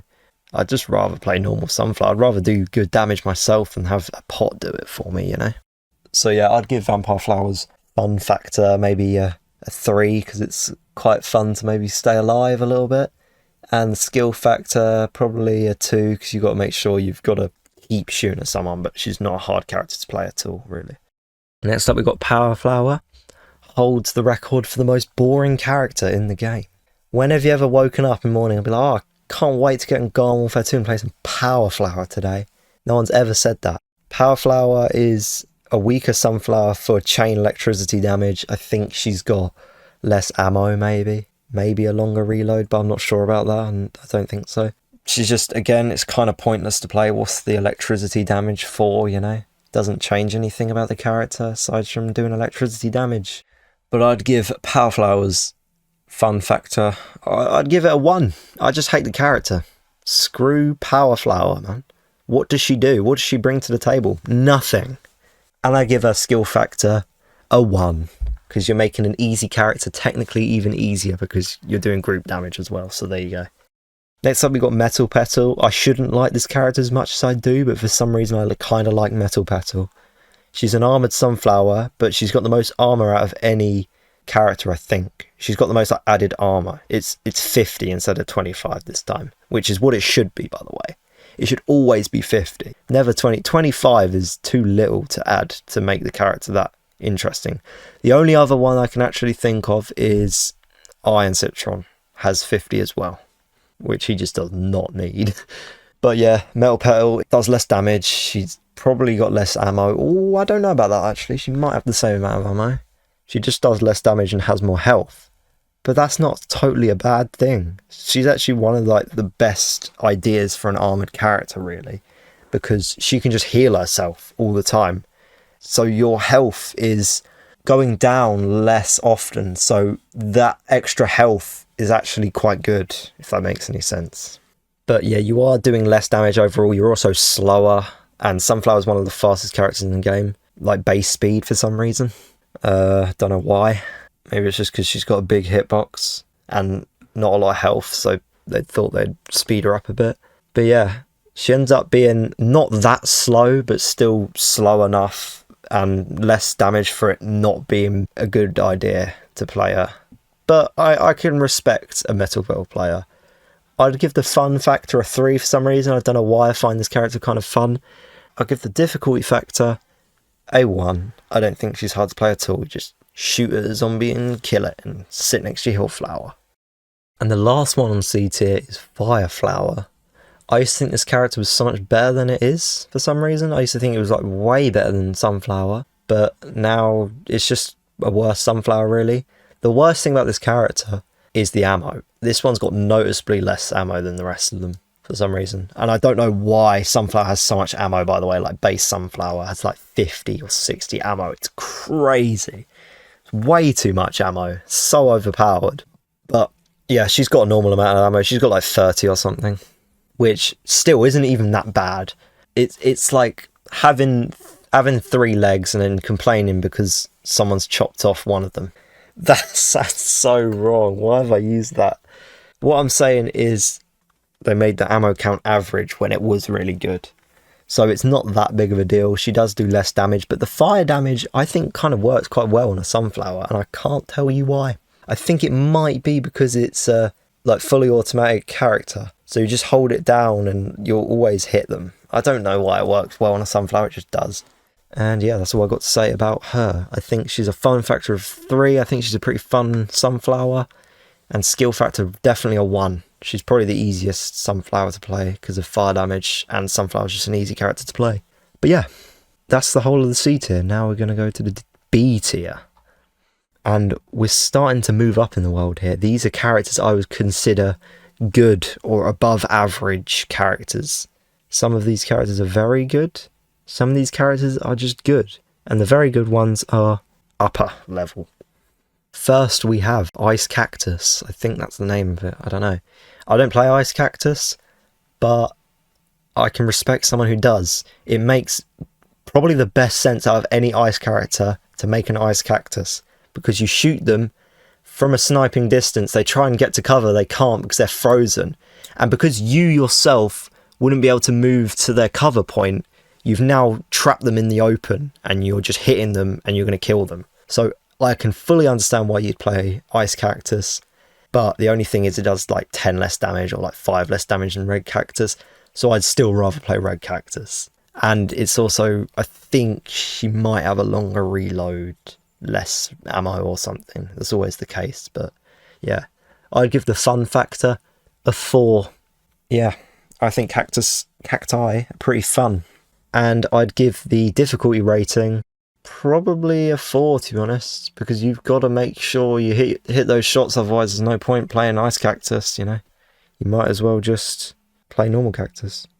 Next is Fire Cactus, very similar to Ice Cactus. But there's a weird thing about Fire Cactus, right? I think she has drop-off range. So she's actually works technically best at mid-range. But it's not that big of a difference because fire damage kind of makes up for the drop-off range because you're constantly doing either 4 or 5 damage depending on whether you got the upgrade or not. And I think fire is a good variant for a Cactus because people can hide behind walls, but they'll never be safe from the fire, even if you can't reach them. So yeah, that's why I think Fire Cactus is good. Other than that, it's pretty much the same as Ice Cactus. It does like 5 or 10 less damage. I think probably 5. 10 would be crazy. It probably does 5 less damage. Maybe longer reload, maybe less ammo as well. Sorry I didn't check the stats. I'm just like a casual Garden Warfare 2 player. I ain't a professional by any means. I just play it for fun. And I make videos on it for fun. I'd give Fire Cactus fun probably a 3. And I'd give her difficulty a 3 as well. Next is Captain Flame Features, also known as Flame Face, where in reality he's got a flaming beard and a flaming hat and his face is totally unscathed. But anyway, I think this guy's overhated I think he does a little bit less damage than Fire Cactus, or either that or the same. And his shotgun does kind of suck, alright? It does kind of suck compared to the other ones. But I just find him so accurate. Your reticle hardly ever spreads. You don't get any recoil. Your shot just goes... I don't know how to explain it. It just feels so smooth and accurate. And fun fact, he was actually the first pirate I ever mastered. And I'm not quite sure why, but it could be the reason I just said. I mastered him before Captain Deadbeard. He's probably the most accurate pirate out of all of them. He feels the most accurate. But here's the catch. Here is the catch. He does piercing damage. And that is why he's B tier. He can pierce through enemies. So you can get that slight chance that you can kill someone behind. And I'm happy to say that that has never happened to me before. But I'm waiting for the day that it does. And you bet I'll clip it and I'll make a whole video about it. But yeah, I give his fun factor probably a 4. I think he's a pretty fun character. He just does less damage than Captain Deadbeard. And he's got worse shotgun. He should probably be in C. But for some reason I just find him like nice to play and easy to play. He's probably the easiest pirate to play. And I give his skill factor probably a 2. Whereas other pirates I'd probably give a 3 or a 4 because you've got to be more accurate. But this guy is just like fire damage as well, you know. Same thing with fire cactus. If they hide behind a wall, they might die, you know, because you've already done too much damage to them. So yeah, works well on a pirate. Next, we have Captain Sharkbite. I think it's pretty similar to Flameface. I think he's probably, other than Flameface, is the most accurate pirate of them all. He does have I think a little bit of recoil, and it's kind of annoying. Like when you shoot, there's quite a lot of like stuff that gets in the way. Actually, this goes for all pirates aside from Flameface. I feel every single pirate, when you shoot, all this like smoke, or for normal Deadbeard it's like smoke appears and it kind of obstructs your vision a little bit. For Sharkbite it's like lasers from the shark come up in your vision, and for Party Man it's a load and load of confetti in like multicolored like colours. So yeah, he's definitely the worst for that, but Sharkbite's sort of up there. It kind of obstructs your vision, so it's like kind of annoying. But the main gimmick of this guy is that he doesn't lose 2 ammo when you shoot in his shotgun. He only loses 1. And he shoots really fast as well in his shotgun. But it's kind of pointless because there's this tech you can do with Deadbeard where you just shoot the shotgun and then you instantly quick scope and then shoot shotgun again, so you can just do loads of damage, and it doesn't really work on Sharkbite. So that's why I feel if you're a new player, Sharkbite's better. So I give him a difficulty factor of probably a 2 again, as he's also more accurate with his sniper. I'll give him a fun factor of probably 3 though. A little bit less fun than Flameface, but still isn't a bad character, you know. Still is probably above average. I think you can do pretty well with him. Alright, next is Captain Party Man. And I know what you're thinking, where's Captain Deadbeard and next to Captain Party Man? Well, correct me if I'm wrong, but this guy, something about him, he is worse than playing Reg Deadbeard. And it's the biggest factor out of any party character there is. I'm pretty sure it's damage. I think it's damage. I think he does 5 less damage than normal Deadbeard. But 5 is too much, man. 5 is way too much. It could be either damage or ammo, I'm not sure. But something about him is he's just worse to play. Plus that confetti getting in your face all the time, man, is so annoying. It's so annoying. I mean, he's probably, maybe is the party character you're going to get party time the most with. But when you do have party time, it's like, what do you do? Like, sure, you get damage resistance and speed, but like, you get a damage boost, right? But it ends up you're doing pretty much the same amount of damage as Deadbeard anyway. So it's like, what's the point? And you get damage resistance, which is good for a sniper, but speed?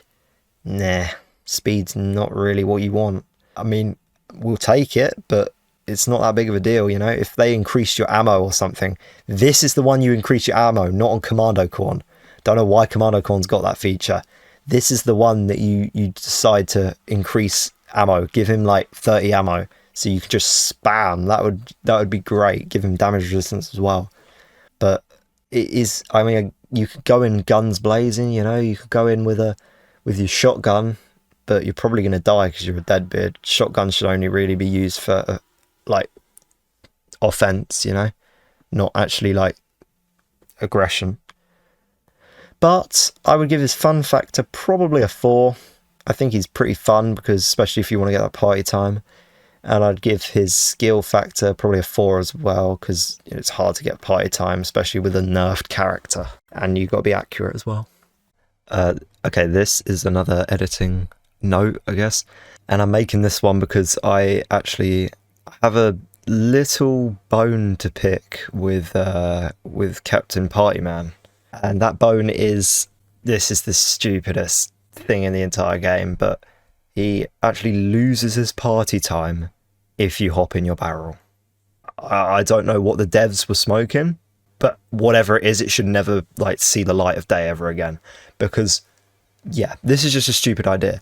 And if you didn't believe me why Captain Partyman should be a whole tier below his normal counterpart, this is why. Oh yeah, spoiler alert, Captain Deadbeard's 1 tier higher. Not like he'd be an S anyway. So yeah, that's it. Very stupid, and it actually makes the character a lot worse to play, because you'd be surprised how much you want to actually hop in your barrel in party time. Like, you could theoretically like rush in there with your barrel, and it does like, I don't know, 30% more damage or however much it is. So yeah, it's a shame, it's stupid, and that's all I got to say. Next is one I don't hear enough people talk about, man. He's a good character. It's Painter. Painter is a good character. He does 45 damage per shot, right? And you can play him however you want.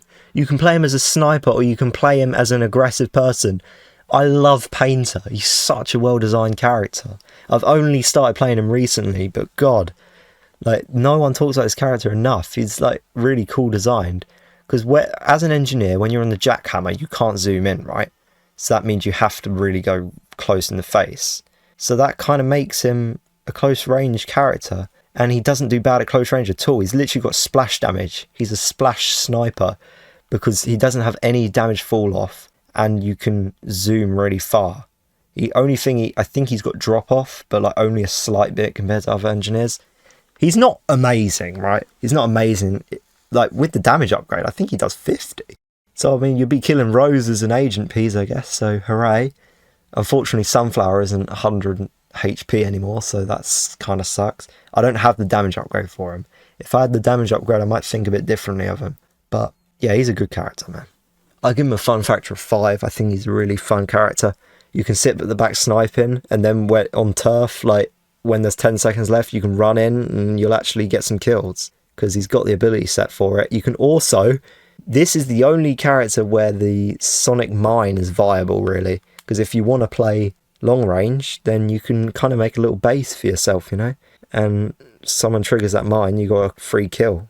Someone's trying to sneak up behind you. And I give his difficulty maybe a 3, because you kind of need to have good aim for when you're doing that sniping, you know.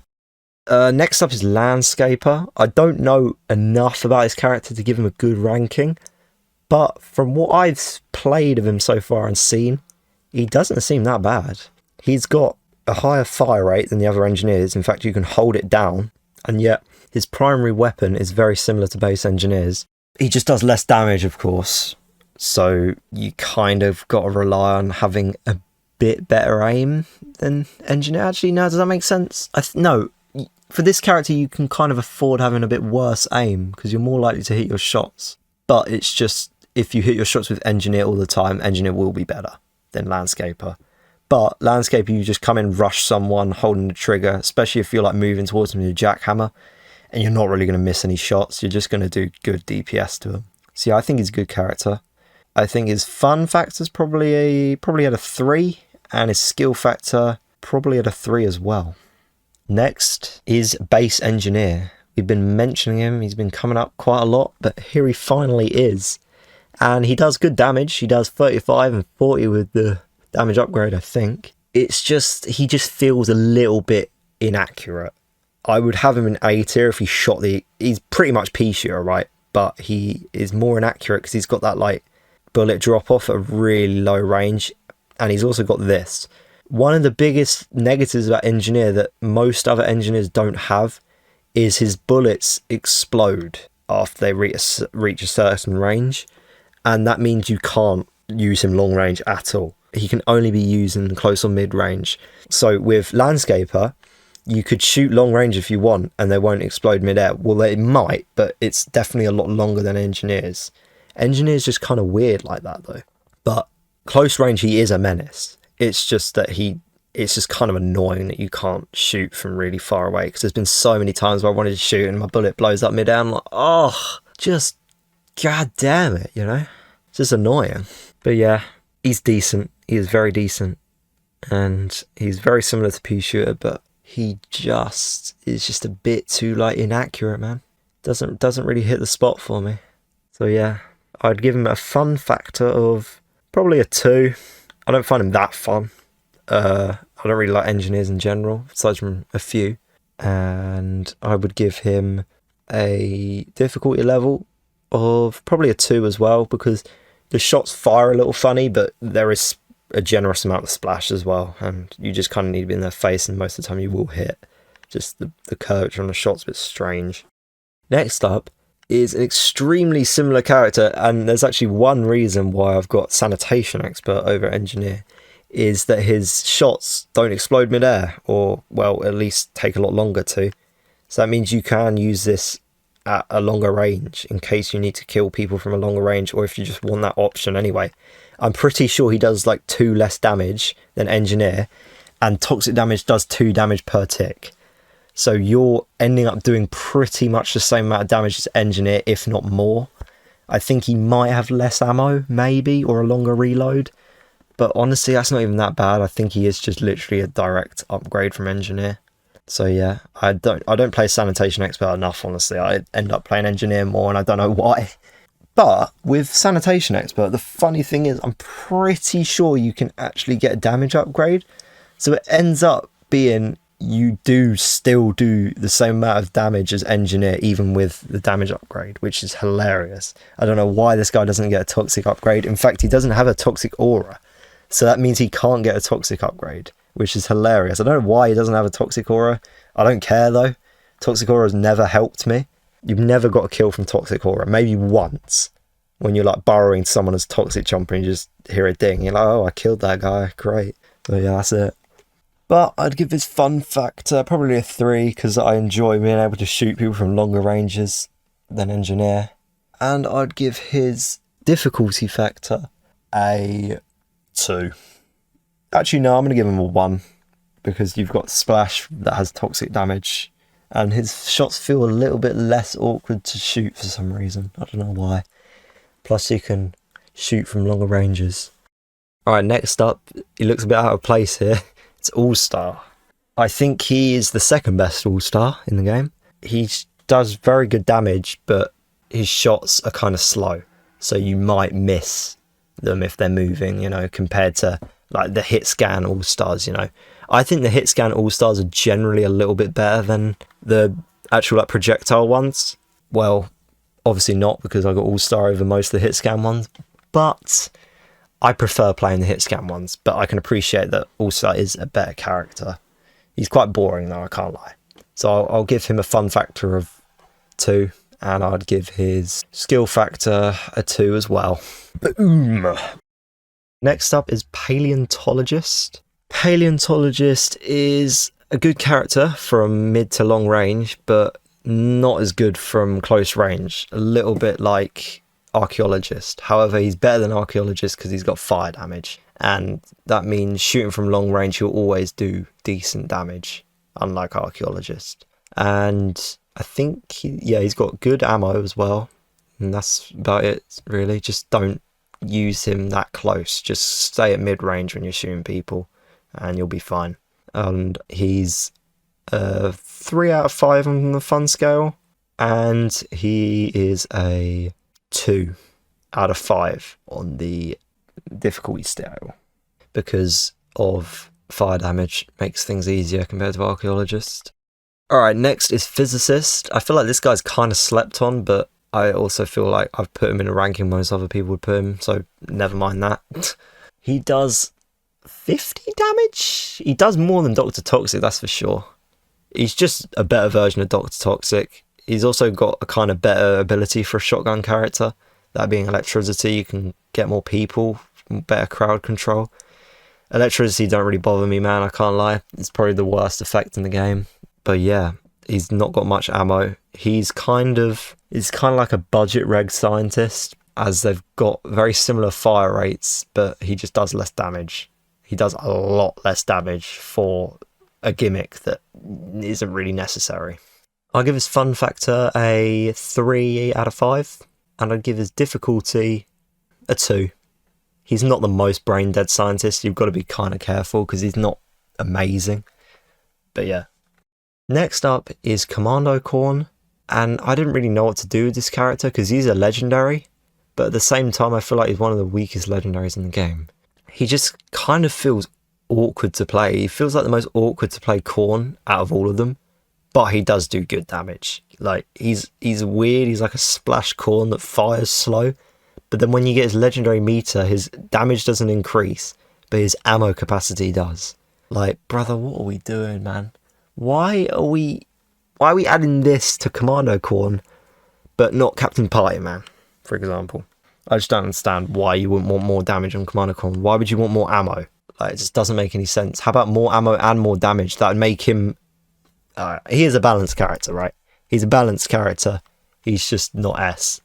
I don't think they should buff him, but they should, because he's a legendary, and he was the last character I ever got, and it was quite disappointing. So yeah, I think his fun factor is probably a 3, because he's got a legendary meter. You got to work towards it. That's the only reason why he's even a 3. His difficulty is probably a 2, even though he's got splash. He's just kind of harder to play because you're going to miss your shots more. He's got a minimal amount of splash, by the way. I'm talking like 3 or 4 damage. It does nothing. It's good for when you're fighting an imp, maybe, and that's about it. But then you're still going to miss more shots with an imp. It's kind of a weird character, kind of contradicting, but whatever. Next is Sun Pharaoh. One of the... no, she is my favourite Sunflower. I've always liked Sun Pharaoh for some reason. She does very good amounts of damage. Only thing is, triple shot sometimes can be inaccurate, you know. Not the perfect shooting method, but it is what it is. She is a fun character. She has a lot less ammo than other Sunflowers. She's got about like 20 something. Sunflower's got like 50. So yeah, she's not that good in that respect. But yeah, she does very good damage. Very good damage, especially for a support. And I think her fun rating, I'd give her a 4. I quite like her, especially for a Sunflower. And the difficulty is probably a 2. She's probably a bit harder to play than Reg Sunflower, but not a lot. Next is Stuffy Flower. She is very similar to Reg Sunflower. I think she does 1 less damage, maybe. She's got a little bit less ammo, but when you kill someone, they like burst into like sun drops, so you can regen with those. So she ends up being one of the most aggressive Sunflowers. So you're fighting close range quite a lot of the time. So you just pick up sun from their dead body. It's quite a cool little gimmick. But I do feel like Reg Sunflower is just a little bit better because she does do more damage. But I do respect Stuffy Flower for what it is, and I respect the Stuffy Flower player as well. And I'd give her a fun factor of probably 4. No, I'm saying 3. I've changed my mind. It's going to be 3.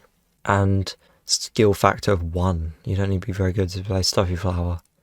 Sunflower, next. Not much to talk about. She does very good damage. Like, really good damage. She's got so much ammo and, like, not even a long reload as well. She's just kind of crazy for a support character. And literally the only thing holding her back is her abilities. And maybe a nice reticle as well. If she had a nice reticle, that'd be nice. But it's kind of ugly, I can't lie. If she had some type of movement ability instead of that sunbeam, she would be so much better. But it's just that sunbeam. I never use a sunbeam. I've never used a sunbeam in my life, bro. Like, why are we using sunbeam? Like, her primary is literally good enough. And you're using that all the time. So yeah. I give her fun rating. I'd give it a 3, I guess. She's pretty fun sometimes. And skill 1. You don't need to be very good to play Sunflower. But next, and the last Sunflower, is Shadowflower. She is slightly better than Sunflower in my opinion. I can understand why you don't think that. Her fire rate is faster, which means you're going to hit more shots, but at the same time your bullets go down more, and I think she might have less ammo.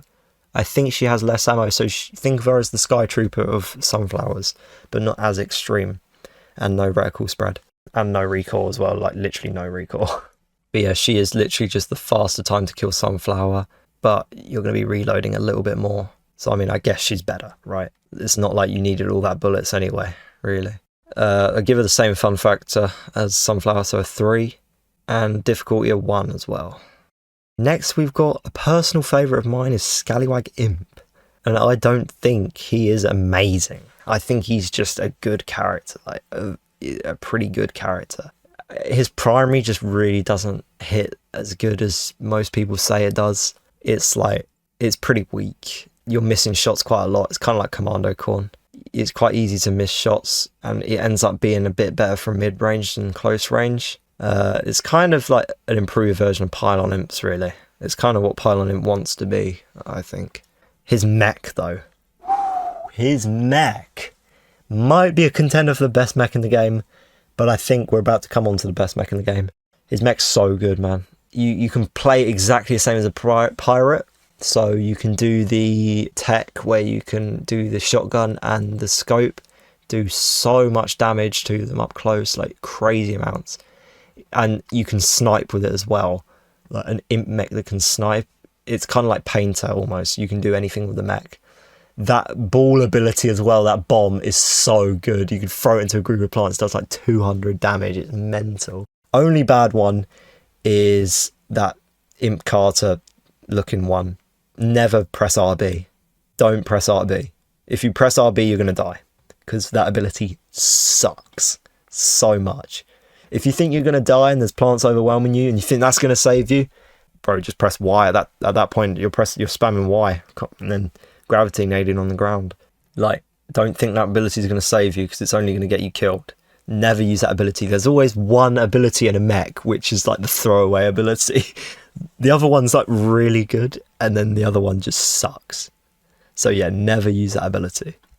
But I'd give him a fun factor of 5. I think he's an extremely fun character. It's got like so many gimmicks. Oh, there's something I didn't even talk about. His legendary meter. You only need to kill 3 plants, and that's why I think he's so fun. Only need to kill 3 plants, but he doesn't do any extra damage for some reason. So he's kind of like Commando Corn, but better, because Commando Corn you still need to get 5 kills, and Scallywag Imp you only need to get 3. So it ends up kind of measuring out a bit. And I'd give his difficulty ranking probably... Some imps can be pretty hard to play. I'd say I'd give him a 3, because you can miss your shots as the actual imp, but once you get in the mech, it's easy. It's easy as hell. So I think it balances to kind of a 3. Okay, now we're on to Reg Imp. He is an interesting one. I used to really hate Reg Imp, right? I've always liked his mech. His mech is probably the best one in the game, but we'll get to that. He really struggles at anything aside from close range. So never ever try doing anything long range with him. This was my mistake when I used to play him. Only ever play short range with him, because once you try mid or long range, you're screwed. You're just basically telling the plants, oh, I'm here, kill me. You've got to like kind of sneak up to them and, you know, get close, and then they'll melt, because you're like mini SMGs, they melt. They do so much damage up close. And his mech does, I'd like to say, the most DPS in the game, like the primary. It feels that way. But the Missile Madness is really good as well. He's good from pretty much all ranges, the mech. He's got that Stomp as well, but that's the one ability that we don't talk about. Pretty much pointless using it. And yeah, he's a really good character. I'd say his fun level is probably... I'd give him a 3, because I don't like how limited in range he is. But his mech really makes up for that. And his difficulty is probably a 4, because you need to really get used to like jumping around and shooting the guns at the same time. It can be pretty difficult, and I struggled like with it for a while. But yeah, now I think I'm decent at him. But next we have the party version of Imp, which is obviously just better. He just Imp with a party meter. I don't think there's any downsides to him. So you just shouldn't play Imp, I think. I think there is no downsides to playing Party Imp whatsoever. He might have like 5 less ammo, but it's not the end of the world really, is it? His mech, though, kind of contradicts with his party meter, because you don't get party meter when you get kills in your mech, right? Which is kind of strange. But the mech always plays the party music, so that's cool. But yeah, he's pretty much just the same as Imp. That's all you need to know. Fun factor is probably... What did I give Imp? 3? I'll give Party Imp a 4, because it's always fun to try and get that meter. Skill, I'll give him a 4 as well. Next is Super Brains. I used to think Super Brains were much higher than this, but again, they think of them similar to Chompers, but they've just got the best movement options in the game. There's still not that much you can do with them. Like, if they had the DPS of Scientists, then they'd definitely be up there, but they don't have great DPSs. See, with Super Brains, you've always got to start with the weak punches before you can get onto the strong ones. So it does like 15, 30, 45, I think, with like reg Super Brains. But with Scientists, you can just jump in 70, 70, 70, you know? Like, you're always doing tons of damage. And it makes sense. Super Brains has more health, he's got better mobility. Scientist has got less health, more damage. I mean, in the end, it feels kind of balanced, but in this game, more damage just wins. If you can do the most amount of damage, then you win. That seems to be it, really. Doesn't really matter about the health. They tried taking 25 health off my boy Agent P, but he's still broken as hell. Doesn't really make much of a difference. If he had 25, sure, he'd be better. Wouldn't really change much, I think. So I would give his fun factor probably a 4. I think he's a very fun character. And I would give his difficulty maybe like a 2. You can't really... He's not very difficult at all, but then there is that like skill ceiling to him, you know, trying to stay alive, right? Next, Party Brains. I think he might have a downside, but I don't think it's very significant, or if not, then there you go. But it is slightly harder to get party time with a Super Brains, because when you're so close to people, you tend to die a little bit more. So it is a little bit harder to get that party mode, which is a bit of a downside, but still, you end up getting it quite a lot. At least I do. And yeah, he's still very good. Fun factor, I'll probably give him a 5, because, you know, trying to get that party mode's good, and Super Brains himself is really good. And skill factor, I'd say I'll give him a 3, because trying to get that mode is a bit hard at times. Next is Toxic Brains, and I never thought I'd have him this low. In my last tier list, I probably got him in S, but now I've got him in B. I've seen the proper vision, if that makes any sense. Yeah, so this character would be an E tier if it wasn't for his legendary meter, which you can't say about many other legendary characters. So the whole gimmick of him is he sucks outside his legendary mode, but is an absolute beast once he gets into it. And I actually think he has the best way of getting into a legendary meter, which is just punching plants. He is the easiest character to get into a legendary meter out of them all. Bro, if you find a Vase Weed, you're sorted. You just get your legendary meter and you can just run in. Like, that is always the best feeling when you're playing Toxic Brains. But outside of legendary meter, you're going to end up dying more trying to get your legendary meter than like actually like during or after it, which kind of sucks. So like, yeah, he's also quite a big target. I feel like more people want to kill a Toxic Brains than a normal Super Brains. I feel like it's a bit of a big target, but the thing about normal Super Brains is like got the best consistency, and Toxic Brains has like really different consistency. Sometimes he's really good, sometimes he's really bad. But yeah, I'd give him a fun factor of 5 though. I think he's one of the most fun characters in the game. And difficulty, maybe don't know. I'd just say a 3, maybe. He's not that difficult. I'll give it a 2. Because unlike Party Brains, you don't actually have to kill people. You just got to smack them and then you can just go crazy. You just spam your button, really. You just need to know who to kill and who not to kill to get that mode, you know. Stuff like that. Alright, we're almost done with B tier. Next is Zen Cactus. I used to think Zen Cactus was a lot better than she is. She's still very good, but it's kind of another weird one, kind of like Breakfast Brains, where she does more damage over time. So you do, I think it's like 10 more damage with each shot, and it's really weird. She's only got 5 shots. She ends up doing like 50 or 60 on the last one. And it's like, okay, but shouldn't it be the other way around? That's what I think. I don't know. It's just kind of awkward. She has got splash damage though. Especially in that last shot, you can get a decent amount of splash damage. I just find it's a pretty weird character idea. I don't know. I would rather just have good consistent damage with Cactus. Just like 30 damage every time. 35, you know? But it's still good. She's still very good. I'd say the fun factors, we're probably looking at a 5 maybe. Actually, no, I'd give her a 4. I'd give her a 4. She does feel a little bit awkward to play. And skill factor, probably a 4 as well. Actually, there's this thing. Actually, here's the thing with Zen Cactus.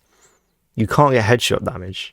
Every time you hit someone, you get headshot damage. So that means the potential is a lot lower. So I give it a skill of 2 because that you don't actually have to hit headshots. So this is better for low players, which is maybe why I used to think she was better. Because I would like to think I have improved over the years. And next is Future Cactus, another one I used to think was a lot better and probably should be an A, but I'm just saying she's missing out. And that is because you just end up relying too much on a charged shot, and then if you miss that charged shot, then you're like, oh, well, now what? If I was playing Red Cactus, they would have been dead. But now, I've got to recharge a new one or just spam my shot. But, to be fair, it has a high fire rate, so it's actually kind of balanced out, but I feel like you don't really want a high fire rate for a sniper because you want to line up your shots better and get the good shot. I feel like Red Cactus is that perfect level of like you're lining up a good shot, but you've also got a good fire rate for when it backfires, you know? And yeah, the fun factor though, probably give her a 4. Difficulty factor, it's going to have to be a 5, surely. Because if you're good at Future Cactus, I do believe she's an A tier, but for me, it's probably a B. Because I'd rather just have good, consistent characters. Last Cactus here. And this is kind of like the same thing with Power Cactus that I was saying with Future Cactus. You don't really want a sniper that can shoot really fast. But where Future Cactus I find is a bit too much, I think Power Cactus is perfect. Not perfect, but I think it's a lot better. And I still do think Red Cactus is better than Power Cactus because she does more damage and you can line up the shots better, right? But Power Cactus, I mean, she does have the chain electricity arc, which that's good. She can do splash damage, kinda. Deal with groups a bit better. But I feel like the increased fire rate is pretty good on this character. And it's a very viable substitute for Cactus, I think. I almost had her in A tier, but it's just a little bit just inaccurate and a bit sporadic, so I had to keep it in B. But I would give the fun rating probably a 4, and the skill probably a 4 as well, because I think it is on the more skillful side of cacti, because you've always got to have that good shot on someone to keep up with the high fire rate. Alright, finally, the last one on this tier list. We've been finally waiting to get to him. It's been Torchwood. Now, I know a lot of you are going to be mad at me for putting him in B, but you're a walking target. And that is the biggest flaw of this character. You are a walking target. You can't go anywhere without getting absolutely jumped by the enemy team. Your hitbox is massive. You're always a Z-Mech. And not to mention your speed is abysmal. The only like decent speed is when he goes into Smoldering Madness, and the abilities are really, really good, right? He's probably got the best ability set in the whole game, but they're also really like contradicting. See, the Smoldering Madness makes you go faster, right, when shooting, but then the Leaf Shield makes you go slower, and when you shoot, you go slower as well. So it's kind of like a bit weird. Like you got to kind of choose your play style almost, and obviously, when you use Smoldering Madness, the Leaf Shield disappears and stuff. So, yeah. But he is very, very powerful. Like, you can get, like, easy top of the leaderboards with Torchwood, as long as you've got a good lobby, you know. If you're getting bullied, though, I'm not sure if you're going to get top, because people do love to kill a Torchwood. But I'll give this fun rating probably a 4, because it should be a 5, but then when you get bullied, it becomes like a 2, but, you know, we'll kind of even it out. The Difficulty factor is not very difficult. You just need to worry about like positioning and like aiming of your primary in general, because the primary isn't amazing. It's just the abilities are so good. So yeah, I'd probably give difficulty a 2. Alright, we're getting up to the big dogs now. You might see something you like. You might see something you don't like. You might see something that you say, why aren't they in S tier? And I can completely understand what some... I said 1. I think I've kind of given it away. But yeah, we're starting off with Hockey Star. Yeah, my bias has definitely come into this. But I can do so well with Hockey Star, man. He's my favourite All-Stars, like the first one I got to master. He's just fastest fire rate of All-Stars, I think. And his overheat lasts crazy long. Crazy long. He's also a hit scan All-Star, which is nice, and I like the hit scan ones. He's literally just a better baseball star. If you've played baseball star, you might think Hockey Star's the same, which would put you off it, but definitely don't let baseball star change your opinion on Hockey Star, because Hockey Star might have a little bit of lower DPS than baseball star, but he can shoot for days. He can shoot for ages, and it's actually crazy. Every time I play this character, I'm like, wait, why isn't he overheating? And it just lasts about like 8 seconds. It's crazy. But yeah, I've given his fun factor a 5. I think he's very fun to play. And I'd give his skill factor probably a 2. Don't need much skill to play Hockey Star, to be honest. Next up is Shrimp, another one of my personal favourites, and I do think he's the best imp. This is a very, very hot take, but I think he's the best imp, and there's mainly one reason for that, but we'll get to it. But his primary is not the best from close range, right? It's not the best from close range. You're doing quite a lot less damage than most other imps, but from mid-range, you can actually get stuff done. Mid-range, he's good. And long-range, you can even use him long-range a little bit. The thing about Shrimp is he is the accurate Shrimp. No.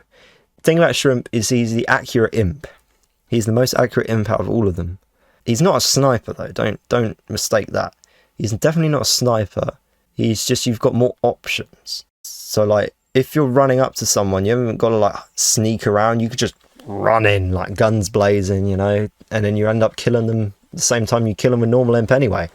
But the reason why I have him in A is his Z-Mech. His Z-Mech literally is the fastest thing in the game for some stupid reason. The ability where you can jump up in the air and then dash is crazy good. Like, you can travel all the way across the map, especially if you like bunny hop afterwards. It's so broken. And don't even get me started on the laser. It does so much damage and it's extremely accurate as well. All this character is about accuracy, really. Like, you can snipe people across the map with this with the laser, and it's good from all ranges. Just don't worry about the RB ability again. I think it's the RB one.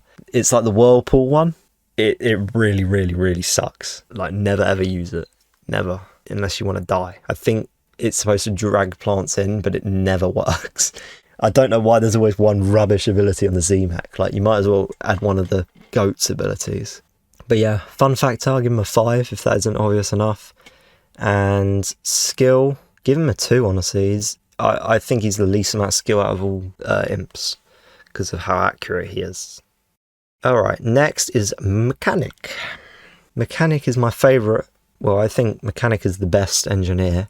He's pretty much just a soldier with engineer abilities. But the only bad thing is him compared to soldier is he does less damage and his reticle spread's kind of crazy. But it doesn't actually make him less accurate, his reticle spread. You might think it makes him accurate because it looks like it. But his bullets are still going in relatively the same place. You just kind of need to, like, remember that. And if you can see, like, the hit indicator in the middle, the hit indicator never actually expands with the reticle. So, like, you can still kind of be accurate. And, like, you can kind of master this to be, like, great at Mechanic. And, you know, he's got engineer abilities, which are, like, really good as well. So, yeah, he's definitely... I'd probably give him a 5. Fun factor. And skill, maybe... I'll give him a 3. I was going to say 4, but I'll give him a 3. You just need to manage that reticle spread a little bit, and you'll be fine. Next is Sky Trooper. He's been brought up a little bit throughout the tier list. He is known for being the fastest DPS foot soldier, although I'm not sure it's true. But he's got less bullets and crazy reticle spread, so he can be a bit inaccurate at times. And he's also got the most recoil as well, I think. But other than that, you just need to make sure you're close range with a plant and they'll die. You just don't want to be shooting them from across the map like you can with foot soldier or camo ranger for that matter. You just want to make sure you're always like really close up, you know. But yeah, very good. Not much more to say. I'll give him a fun factor of 4, and I'll give him a skill factor of probably 4 as well. You might not think it's a 4, but me personally, I think it's a 4. Like, he seems like he might be easy, but I always thought he was quite bad. But that's just because I could never play him right. Now I think he's very good, now that I can actually play him. But next is a personal favourite of mine is Camo Ranger. Probably one of my favourites from Garden Warfare 1. I think he was a lot better in Garden Warfare 1, but I nerfed him a bit for this game.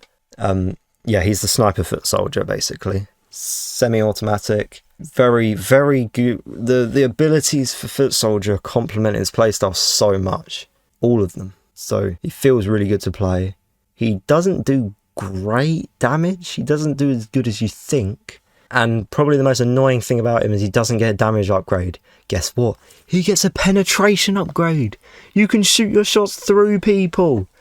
I was waiting my whole life. This is the best penetration character in the game. But in all seriousness, I just know that's just annoying though. They don't have a damage upgrade for this guy. This guy would have been so much better if they had a damage upgrade for him. I would play him all the time, but I just don't play him that much because he just doesn't do that much damage. But he is like probably the most accurate character in the game. And you know when I said you don't want a sniper that shoots too often because you'll be more inaccurate? Well, this guy has like no reticle spread, no recoil at all. So that doesn't really matter. You can just spam and you'll hit all your shots anyway. And plus he's really good from mid and close ranges. Close ranges not so much actually. Close ranges you can survive. The mid ranges he's still really good. Long ranges still really good. So yeah, this guy just is a good character. Fun factor, give him a 5. Difficulty, I'd probably give him maybe a 3. Okay, so next on the list is Arctic Trooper. Arctic Trooper is basically a foot soldier. Basically the exact same as foot soldier. He's got less ammo and does less damage, but you can freeze someone. So he's not a bad character. It's just like a kind of nerfed foot soldier, really. But the thing about his freeze is similar to Goldie Star, where he has, albeit not as many insta-kill abilities as All-Star, but he has got the ZPG, which does insta-kill any plant no matter what it is. So you can always freeze a plant and then ZPG them if it's like a Citron or a Torchwood and you know you won't kill them otherwise, which is nice, I guess. But it's the same thing with every ice character where you literally just play the normal character and they die anyway. Like, and plus you're wasting an ability slot, you know. But yeah, his fun rating, I'll probably give him a 4. He's a fun character. And skill rating, probably a 2, close to a 1. But yeah, it's just harder to manage his ammo capacity, really. Alright, next we have Captain Cannon. Now this, listen, this is our first manual detonation character, right? These characters, everyone unanimously can agree they're overpowered and they're stupid, right? But if I'm being honest, I don't really like them. I just can't play them. I know they're supposed to be the easiest character in the game, and I've never really properly tried getting into them, but I just can't, like, get the hang of them for some reason. I don't know why. I think it's the whole, like, knowing, like, you have to know exactly where your projectile is and then, like, detonate it mid-air for it to actually do anything, right? And another annoying thing is that you can't just keep spamming shots, because otherwise you'll just detonate them mid-air. You've got to wait ages for the shot to hit, which is actually why I think Captain Cannon is the weakest out of all the manual detonation characters, because technically he is better than petrified characters. He has a shotgun, he's got pirate abilities, he does slightly less damage, I think. I'm not sure though. But the fact that you have to zoom in, and that zoom is so large, or good, I guess, the zoom is good, it's kind of like, I think it's better to play normal pirate, because you're doing less damage over time from far distances. Manual detonation characters should be played either close up or medium range. I don't think they should be played long range, and that's kind of what they were going for when they made this character. Plus, he's got a shotgun. He just does not need a shotgun, right? I feel like if they got rid of his shotgun and just let him manual detonate out of zoom mode, I think he'd be better than petrified characters.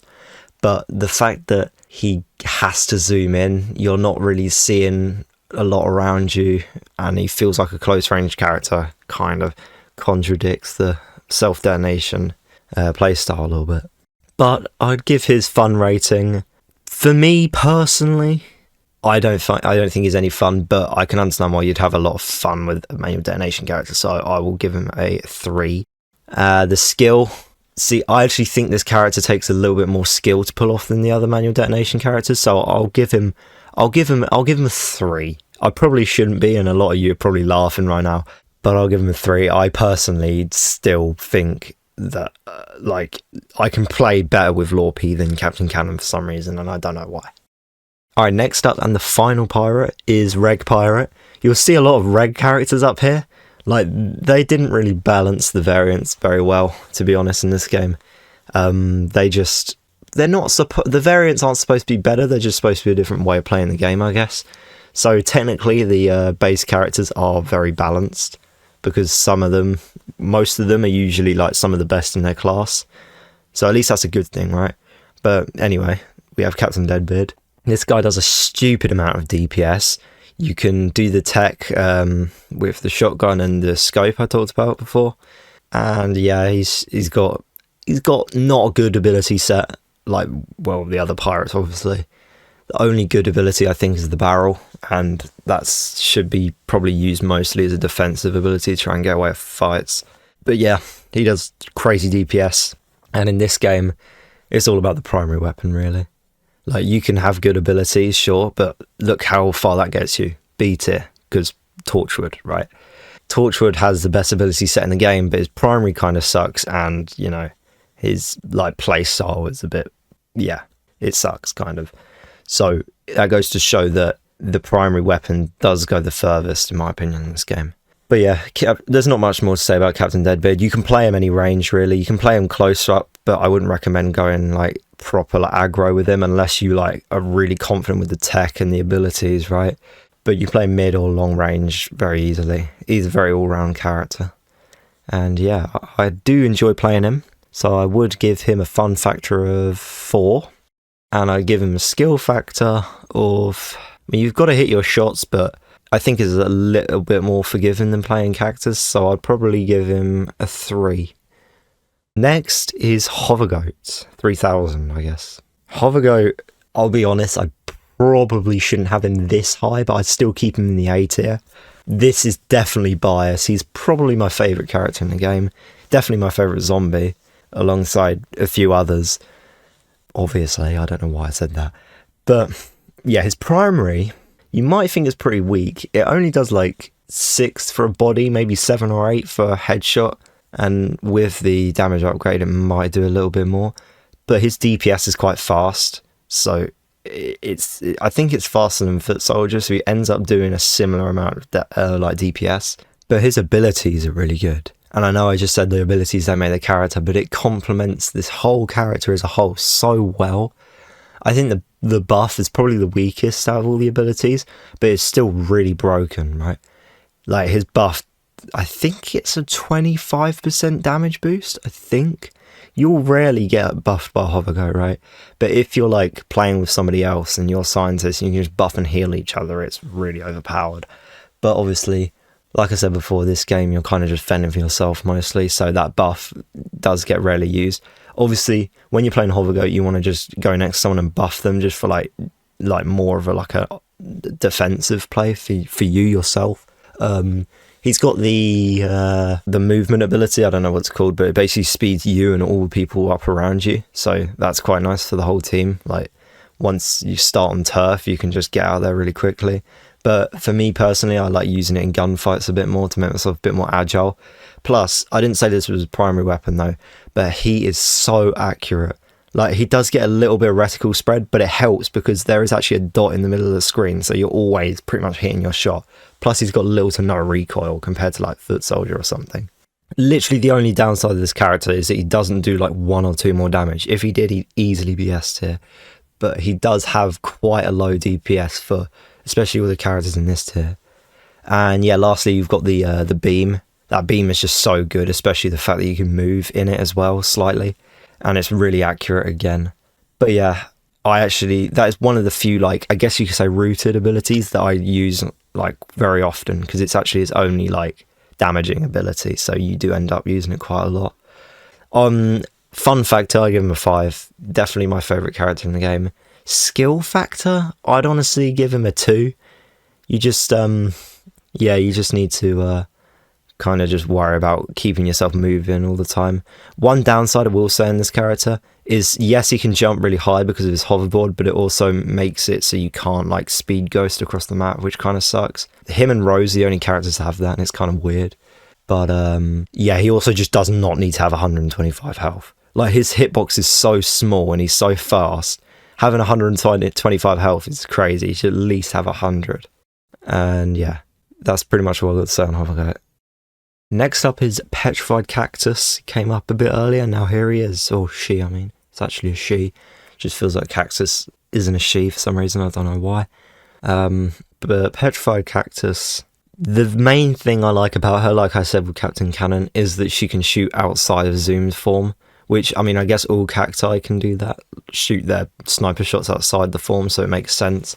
But doing that on this character makes her so much better.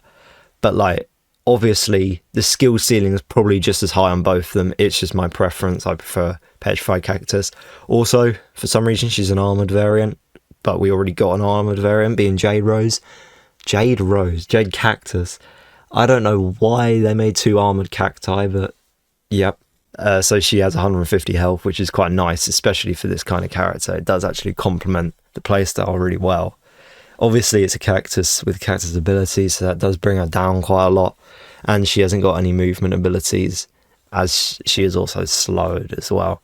But she does crazy damage, and yeah. Personally, my favourite manual detonation character to play, so I give her a 4 fun factor. I'm still calling it fun factor, we're never going to stop that, are we? And I will give her a difficulty rating of 2. Yeah. Okay, next is Citron. He's maybe higher than you might have thought, but trust me, if you think this character's bad, you are playing him wrong. And I know it might be obvious, like blatantly obvious, how you're supposed to play this character, just seeing his abilities, but you just need to get in their face. Like, this is a close range character. I wouldn't even say he's a mid-range character. You need to be close. All your abilities complement that play style. The ball is like probably like the most broken ability in the game. You can do damage in it. You can go crazy fast in it. You're impossible to hit in it. And his other 2 abilities are also crazy good. And it complements the playstyle so much. The beam as well does, like, I swear it's like 12 damage per tick, and like really close up. And yeah, it's a beam, so it hits all the time. It's a hit scan as well. Does so much damage. Fun factor, I'd give him probably a 3. And skill factor, I'd give him about a 2. You don't need much skill to play Citron. Next up is Party Citron. Obviously the exact same thing I said about Reg Citron. I don't know if this one has a downside, but I think you are actually getting decent Vanguard Streak as Citron quite a lot of the time. He has decent health and you can run away really easily.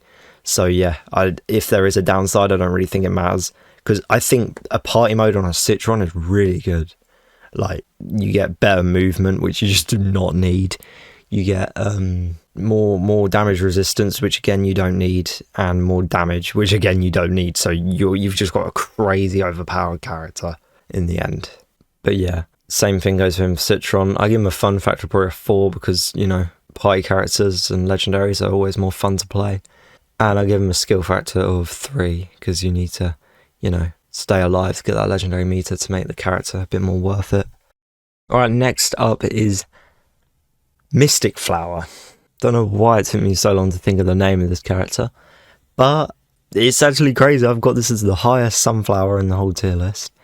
And I actually had quite a few people like asking me to play this character or telling me to, because I really slept on her in the last tier list. And yeah, they were right. The thing you don't want to do when playing this character is use your charge shots. Never use your charge shots, because trust me, the first time I tried playing this character, I was just using my charge shots all the time. You don't want to do that. You want to play this character like an agent or a Lorpy and just kind of just spam your shots and just go for headshots. You're doing at least 20 damage per shot, and you can fire it just constantly, and you've got a lot of ammo as well. You've got about like 20 ammo, and you can fire this like almost as fast as Sunflower, literally. You can do crazy amounts of damage. The only thing is she feels a little bit awkward to play, and she does have Sunflower abilities, which does put her down a little bit as well. Because, I mean, yeah, she's got decent movement. She's got also healing to herself, but that's it. Like the Sunbeam's useless, and the Solar Beam is also useless. Obviously, I'm saying the Sun, or the Heal Beam, not the Sunbeam. The Heal Beam is useless to well, it's useful to everyone aside from you. But yeah, like I said, this game is kind of all about you.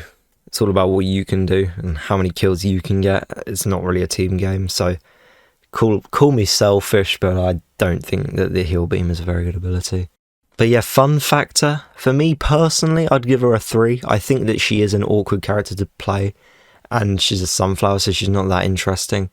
But she's good. Like, she is good, and I should probably either have her right up A tier or in S tier. I think that she is really good. And the skill factor to play this character, I think I'll say 4. You just gotta not charge your shots ever, unless like someone's like peeking a corner with you and it's like the right time. Just don't charge your shots. You're gonna do so much more DPS than waiting to charge your shot for like 70 damage. Okay, next is Pea Shooter. He is quite high up, but I think he deserves it. He's like the first character you should play when you play this game. He's just so versatile. He does so much damage. The abilities complement his playstyle so well. And yeah, I just think there's quite a high like skill ceiling to this character, but there's a really low skill floor, if you know what I mean. So you could pick up and play this character and still do good, but then like the like actual like really good players, they would destroy you, you know. I'd give his fun factor probably a 4, and I would give his difficulty a 1. Or maybe, no, I'd give him a 1, man. I'd give him a 1. I was just thinking I gave Toxicity a 1, but if I could give Toxicity a 0, I would. Pea Shooter is just easy as hell to play. You can literally get Splash on the floor and still get kills. That's how good his Splash is. He does about like 5 more damage than the other elemental Pea Shooters, so it just makes him so much better. Okay, next is Super Commando, and this is another one that people might have thought would be an S, and he was close, but if we're talking Garden Warfare 1 Super Commando, 100% this would be an S tier. But the one downside to this character is that he didn't get the ammo upgrade that he had in Garden Warfare 1, where it went from 3 to 4 ammo, but instead they gave him 2 reload upgrades. So fully upgraded with this character, you're basically kind of just shooting forever. You're kind of like a Sunflower or something, but better with more damage and soldier abilities. I think that people do overrate this one a tiny bit just because how good he is in Garden Warfare 1. Like, don't get me wrong, I think he is one of the best foot soldiers in the game. Very close to being the best. But at the same time, so far from being the best. But I'd give his fun factor probably a 4. I think he's quite a fun character. I used to play him a lot more than I do now. He was one of my first characters to master, I still remember. And skill factor, I'd probably give him a 2. It seems like people can play this character pretty easy, and I understand why. Alright, next is Marine Biologist. One of the many characters on this list which is just so close to being S, but I just think he was a little bit too weak. I can't lie, there's nothing wrong with this character at all. Like, you could play and easily be the best person in your lobby, right? But it's just, I feel like the other scientists just outdo him. I think he does 40 damage per shot, which is insane. The only problem with him is that I think he takes quite long to reload. He's got a fast fire rate as well, but he just kind of feels like a budget scientist, I can't lie. But no, alright, I shouldn't say that. I feel like Dr. Toxic feels like a budget version of physicist, and physicist feels like a budget version of marine biologist, and a marine biologist feels like a budget version of, I don't know, computer scientist, I guess. So all the sciences are very similar. They're just kind of, some of them are just worse than the other. And yeah, this guy is just the one that's slightly worse in my opinion. I think the fun you can have with this character is probably a 4 out of 5. And the skill, close to 1, but I'd have to say 2. You just need to worry about positioning. Very close to 1 though. Alright, next is Cactus, and I was really debating putting this character in S. But no. She does 30 damage, maybe 35 with the damage upgrade for a headshot. But bro, she is just so good. No, she is the most versatile sniper in the game, maybe aside from Deadbeard, but her shots are so much more accurate than Deadbeard.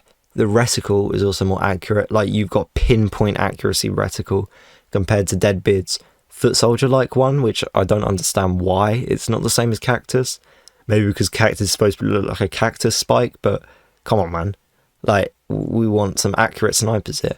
I think she's got less reticle spread as well than Captain Deadbeard, and she also doesn't have that like smoke that appears when Captain Deadbeard like shoots. If you don't know what I mean, just next time you're on Garden Warfare 2, play Deadbeard, zoom in and then shoot, and then you'll see kind of quite a lot of smoke coming off your screen. And it does, you wouldn't think it, but it does actually, well, at least it does for me, throw me off quite a lot sometimes. Cactus doesn't have that problem at all.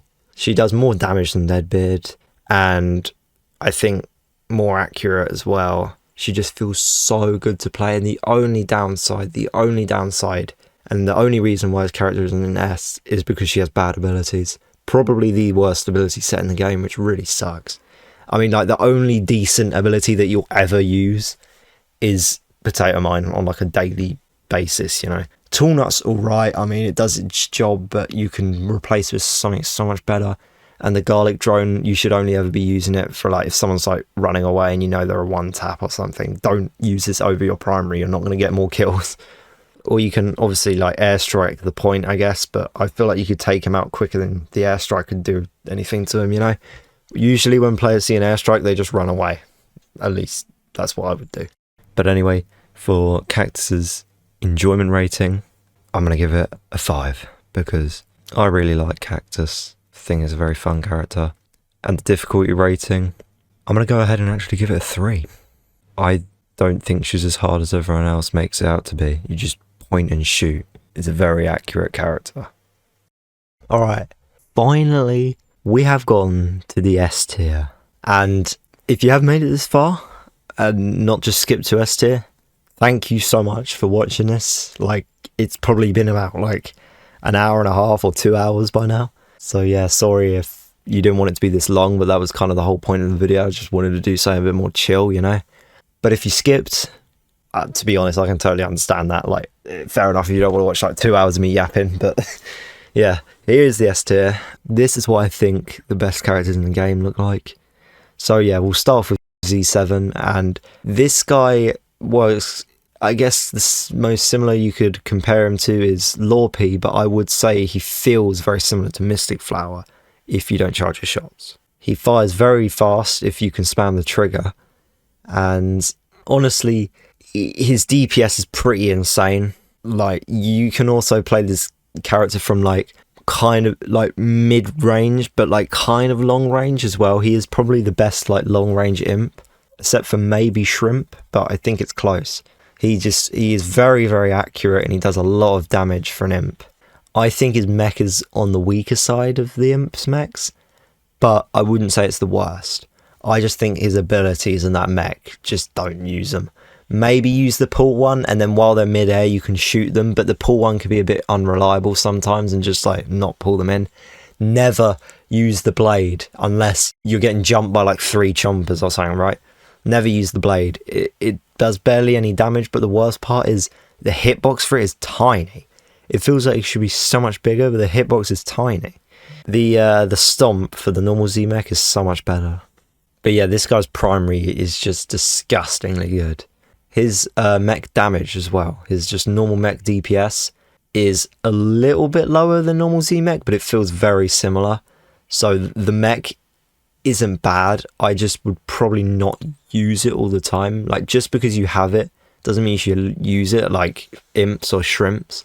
But yeah, this character is just so good. His fun factor, I'll give him a 4. It's close to 5, but I'll give him a 4. I think if his mech was a bit more fun or better, I'll give it a 5. But yeah, I'll give him a 4 for now. And the difficulty, I think it might be a 5, you know, because you need to be landing these shots, and they're not that hard to land, but they are pretty hard to land. You can also get headshot damage with this character. You need to kind of make sure you're hitting headshots as well. But you also need to do all that on top of like jumping around. So you're kind of throwing yourself off almost, because if you're not jumping around as an imp, you're going to die. If you're not like always using your double jump and you're always midair, then you're just going to get killed.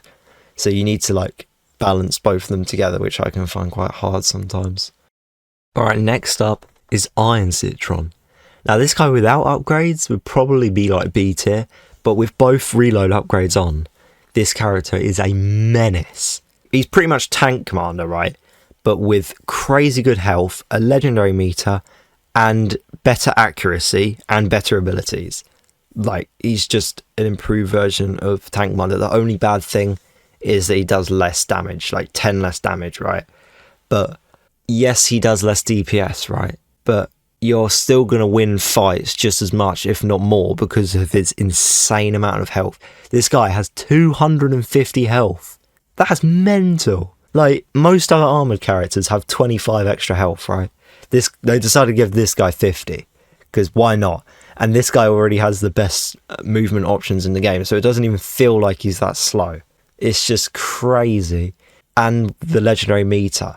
Instead of getting more damage, I think he doesn't do more damage. If he does, that's crazy. He gets damage resistance, speed, and 5 bullets.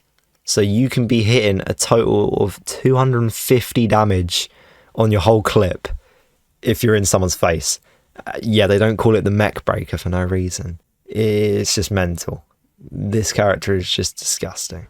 By the way, all the characters in this tier, I think, desperately need a nerf.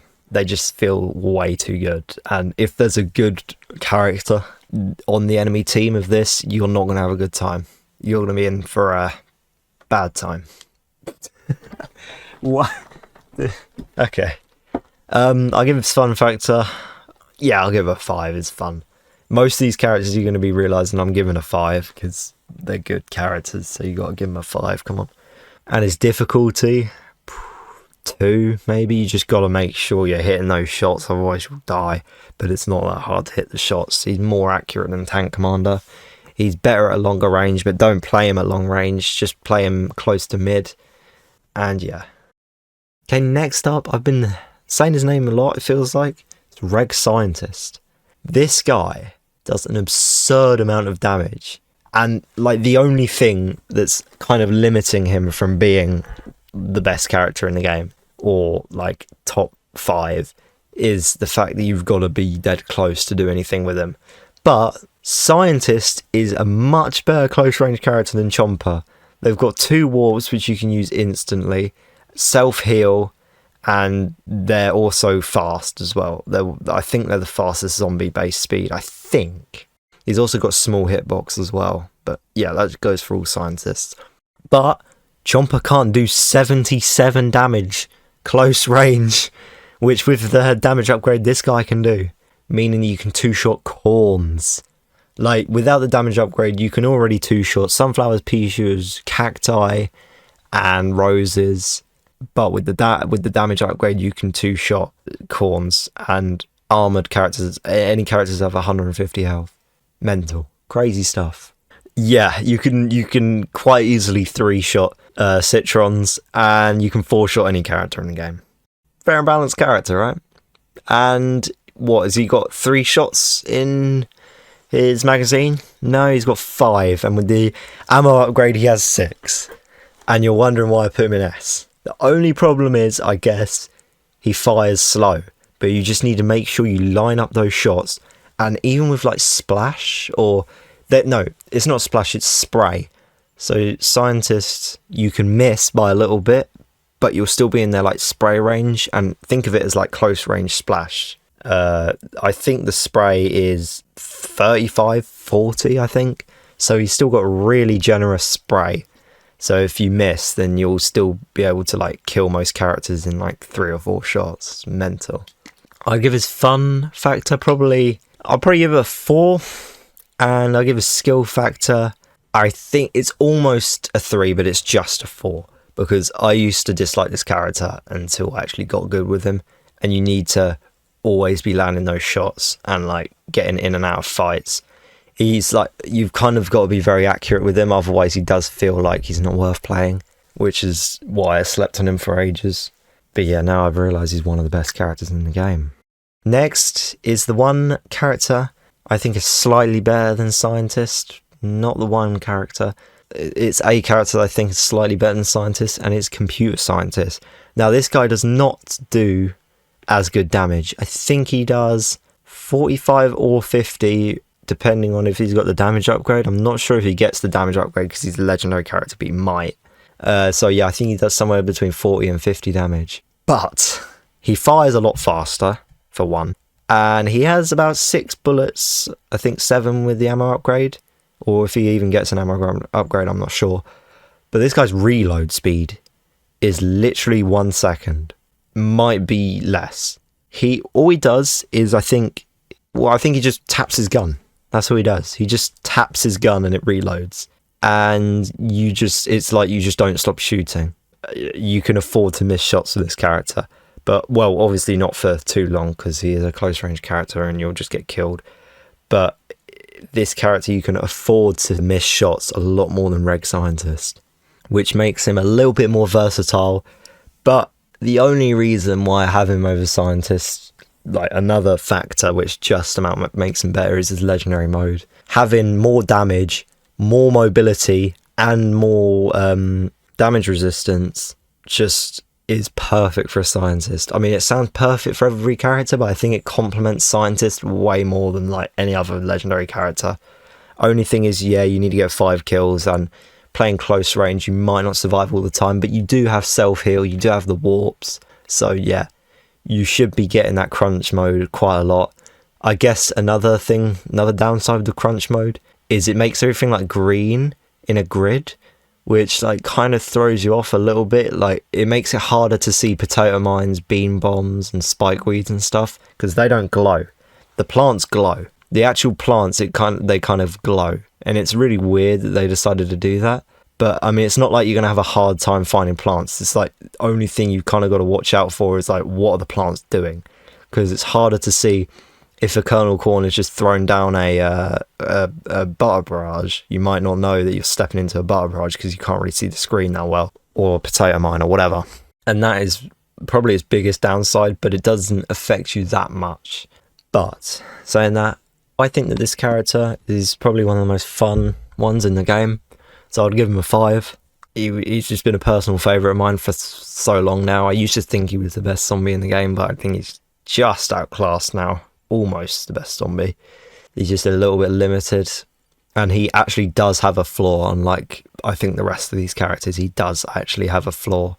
If you notice, the bottom 4 characters do all have flaws, but I think that all the characters after this literally have no flaws. Well, one has a flaw, but it doesn't really mean anything. We'll get into that later. But his skill level, I'd honestly give it closer to a 2. I'll give it a 2, man.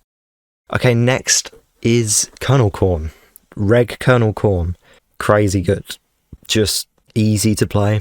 Really high DPS. Probably his only downside is that he feels a little bit inaccurate. But, I mean, he hits like a truck, man. And he's got a lot of ammo. He's got more ammo than Foot Soldier. And more health for some reason. Probably because he's got a bigger hitbox. He's got 150 health.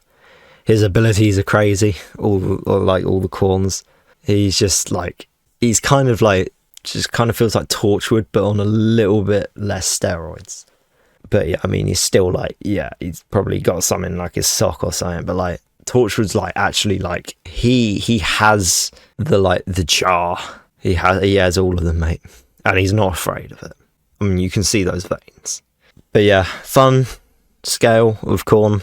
I'd probably give him a 4, almost a 5, just because he can feel a little bit basic sometimes. But I'd give him a 1 on the difficulty. He's just very easy. You pick up and play him, and you'll be like doing very well. The next character now is Party Khorne. He's Colonel Khorne with a party meter. If you just didn't need to make Colonel Khorne any better than he already is. Like, yeah. I think he has a tiny downside, like 5 less ammo or something, but Colonel Khorne already has too much ammo, so it's not that big of a deal. I think that a party mode on a Khorne is just so good, and you're getting a 5 kill streak with Khorne a lot of the time, unlike a lot of other party characters. So yeah, that's why I've got him this high. I think his fun rating's probably a 5. He's a Khorne with a party meter. How can you not have fun? And I give his difficulty like a 2, because he's got a party meter, and that's the only reason why. You need to get 5 kills, which isn't even hard as Colonel Khorne. 5 kill streak. Next, we have a character that I don't like. I don't like him. He is my least favourite character in this game to play against. But it's because he's a really good character, but he just so happens to be really annoying, and all the annoying players play as him for some reason. Mainly because you don't really have to aim. You just kind of just shoot up close or mid-range with someone if you see a zombie, and they just kind of just crumble and die. Now, he's a little bit different to the rest of the manual detonation characters because his shots travel a bit faster, I think, and the detonation range is a lot more, plus he's electric, so it arcs onto other people just to make it more extreme. His reload also, very similar to Computer Scientist, is one of the quickest in the game. Not as quick as Computer Scientist, but I'm pretty sure you can also get 2 reload upgrades for him, because for some reason they like giving all the already busted reload characters reload upgrades. I don't know why. But yeah, I mean, I guess it's only I wouldn't even call it a downside because of his fast reload, but he's got 8 ammo instead of the usual like 12 for a pea shooter. But yeah, with both the reload upgrades on, that's just, you just don't even notice it, to be honest. The only thing is, you just can't play this character like further mid to long range. You've got to kind of rely on just getting your shots out as quick as possible and just spamming it. That being said, for some reason I can't play this character. I find Reg pea shooter so much easier to play, but I'd still give his difficulty rating a 1, because it seems like anyone can just pick up and play this character. And they do. Trust me, they do. And they get top of the lobby and they taunt you. And fun rating, for me, personally, I never have fun with this character. But obviously I can understand why people do, so I'll give him a 3. I just don't like the character at all. Honestly, I actually just don't really like ruining people's days. So that is one of the main reasons why I don't play him. I tend to play one of the chiller characters more, like Hovergoat or Foot Soldier, where you can still decimate a lobby, but you're okay with it because you're getting killed by a goat on a hoverboard, you know? So, alright, this next one I like a bit more, and, well, I mean, he's one of my personal favourites in the game, is Plasma P. This character is pretty disgusting. He's got, like I said before, he's got a low skill floor, but a high skill ceiling. Like, you can pull off some crazy stuff with this character, like going into hyper, beam jumping, and then hitting someone with like a fully charged shot mid-air and killing them. This character, the rush you get when you play this character, honestly, it feels like I'm going to have a heart attack sometimes. Like, how much you've got to like sweat with this character. But you don't need to sweat for him to be good, like a certain character we're going to talk about soon on this list. But you do need to make sure you're hitting those charged shots.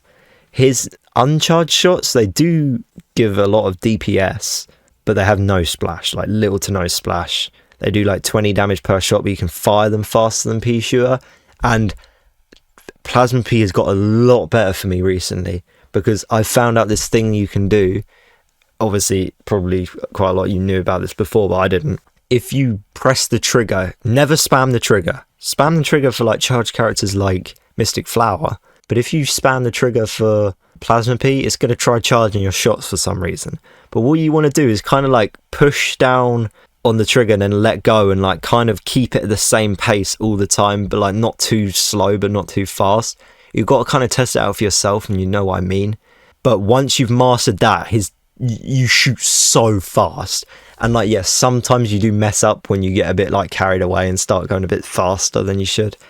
But like, if you nail that, this character can do so much DPS. And if I didn't know for that, I think he'd still be an S, maybe A, but he'd be low S. But yeah, he's broken as hell. Another feature about him for some reason is you don't slow down when you charge your shots, and I think if you did, that'd make him so much worse. You stay the exact same speed, you can charge the mid-air. I'm looking at you, Cosmic Brains.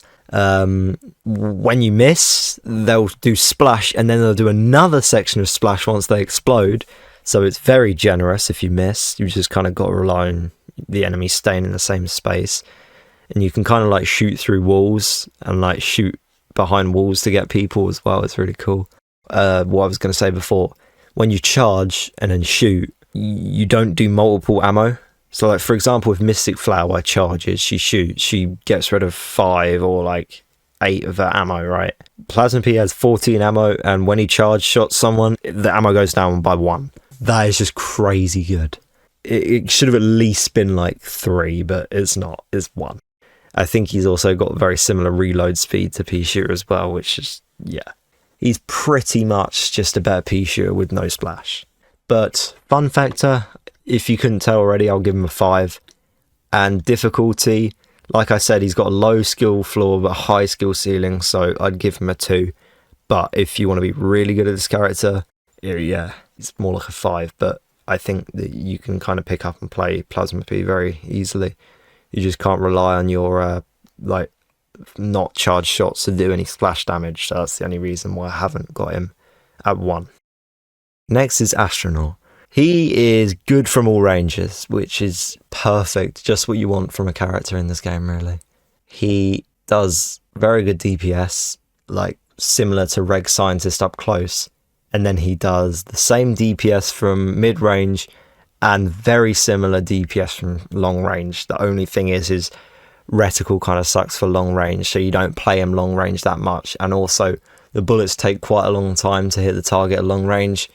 But that's the only like reason not to play him from long range. He still does crazy damage, and you can still definitely get kills from long range. But yeah, you wouldn't play him exactly the same as like the traditional Scientist, but still his abilities complement his playstyle well, because yeah, you can just hold down the trigger with this guy and he shoots kind of who does he shoot similarly to? He's very unique in like the way he shoots, because there's not that many characters in the game that shoot similarly to him. There's very few, actually. I can't even think of one off the bat. I mean, I guess a quicker version of Landscaper maybe without any splash, but honestly he's so unique you can't even like describe the way he shoots. But yeah, he just does crazy DPS, and if you're sleeping on this character, try him, please. He's so good. You can also get like damage upgrade, reload upgrade, ammo upgrade, so just, yeah. He just becomes even crazier. I'll give his fun factor probably a 5. Skill. See, to me, he's not that hard, but I feel like he is a little bit hard, so I'll give him a 3. But I feel like he should be more of a 2, but I'll give him a 3. Alright, now we've officially moved into the top 3 characters of the game. And at number 3, I have Foot Soldier. Now, here's the thing about Foot Soldier. To me, he feels a little bit weaker than some of the characters in the same tier, notably Astronaut and Plasma P. But just this character does well in every situation you throw him in. Long range, you can deal with it. Close range, you can deal with it. Mid range, he's an absolute menace, but yes, you can deal with it as well. His abilities are good. The only ability that's kind of bad is Smoke Cloud, but you know, it's still, you can use it, you know, it's usable, right? Rocket Leaps are so good. Never use Rocket Jump, obviously. The Rocket Leaps are so good. Speed Ghosting with that, he's got good mobility. ZPG, obviously like a one shot, you just need to get your shot right. And the primary, man, the primary for a base character, it does way too much damage. It does more damage than Korn. He just feels better to play than Korn. You're more like nimble than Korn. You can get up to higher places usually most of the time. So yeah, you can like camp on rooftops where corn. It just kind of feels wrong to camp on a rooftop. I don't really know why. I think it's because he's a little bit less accurate than Foot Soldier. But yeah, I just prefer Foot Soldier in many other ways, even though he might not have a better ability set. Like I said before, this game is kind of all about your primary weapon. Like, what's the thing you're using every second of the gunfight? You're using your primary, and then you're tapping on ability and maybe getting a kill with that. But like most of the time, you've got to rely on your primary, especially when you're all out of abilities. And yeah, Foot Soldier primary is just one of the most versatile in the whole game. Probably the most versatile primary. And it is just crazy for a stock character. But fun, I think I would give him a 4, just because he's like not the most groundbreaking character. But I mean, he's so good that it's kind of hard not to have fun playing him. But he just feels a bit basic, which is fine, I guess. Skill, probably a 1. Extremely easy to play. Obviously, it's not that high skill ceiling. But yeah, crazy good stuff. And the final 2 characters, and the one that I think is second, is Lorpy. Now, Lorpy is a Western 6-shooter. You can fire as fast as you can spam the trigger, and yeah, he also does really good damage per shot, even if he was limited to like not being able to shoot as fast as you can, kind of like maybe Z7. If he had a limit to him, he'd still probably be an S, maybe he'd be an A. But because you can spam this as fast as you can, he has the highest DPS in the game, like with no competition. If you line up, spam your trigger, hit them all on the head, you're killing pretty much every character in the game. I've only very recently started playing this character again. I've always known he'd been one of the best characters in the game. I just never had the guts to play Lorpy, fabled to be the hardest character to play in the game, but also said to be the best. And I was too scared to play him when Agent P was right next to him, you know, just the easier to play, like safer option. But playing Lorpy, man, so fun, so hard. It's like really sporadic, like the way you fire and like the sound effects of this guy. It's one of the most unique characters of the game, and I think they did a very good job designing it, to be honest. Except for the moustache and the hair. I mean, for the moustache is acceptable, maybe, but the hair, I mean, what the hell? Like, get rid of that and you would have been a cold-looking character, but you've kept human hair and facial hair. I don't know. We're getting off the point. But yeah. You've got to be very good to play this character, obviously, so the difficulty is a 5. If I could put it as a 6, I would. Yeah, screw it, 6 stars for this character. And the fun, I think you can have lots of fun playing this character, so I'll give him a 5. But the only reason why he's not number 1 is because of the existence of Agent P. Agent P is Lorpy, but you can't shoot as fast. He's got, like, over double the ammo, and a 2 times headshot multiplier. So per shot, he does actually do more damage if you land a headshot. And landing a headshot in this game is dead easy, because everyone has bigger heads than they do bodies, pretty much. So yeah, you're ending up hitting headshots more than body shots, to be honest. And even if you are hitting body shots, it's still pretty much like, if you're hitting body shots, it's kind of like Camo Ranger, right? So these 2 characters up top here, they are hard to play. Well, I don't think Agent B is that hard to play, but they're both kind of hard to play, but they give you the most reward. So high risk, high reward. They're both kind of glass cannons. Agent P is more of a glass cannon. He only has 100 health. They actually nerfed 25 health off of him, like they thought that wouldn't make him the best character in the game. That's what I was saying about there was a flaw of one of these characters. They gave him 25 less health rather than Lorpy. But I still think he is more reliable than Lorpy. Like, you're never going to get your finger tired or whatever, or like miss all your shots horribly. He's definitely more reliable. You can play him and easily get the most kills in the lobby. And yeah, that is the best character in Garden Warfare 2. And I don't really think there's much of a debate on who's the best. I think that Agent P should always be the best, and Lorpy maybe, if you're like the best player, or like if you're a really good player. I think that Lorpy should technically be over Agent P, right? Technically. Console players, we can't spam as fast as PC, and you can't aim as good as PC. So yeah. Agent P difficulty, I would give, I mean, I guess it has to be a 4. I wouldn't say it's a 5.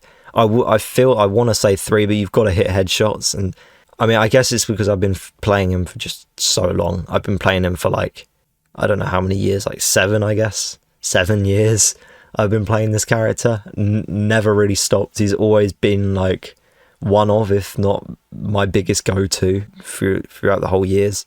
And yeah, and I think his fun factor is a 5. How can you not have fun with the best character in the game? I just don't see how you can't have fun playing this character. He's just so good, so satisfying to play. And yeah. But yeah, this is the full Garden Warfare 2 tier list in full. And yeah, that is the end of the video. If you did enjoy, please do whatever you want. Maybe watch another, or you know, take a well-deserved break if you watch the whole thing in one sitting. If you watch the whole thing in one sitting, you might want to go outside, man, I can't lie.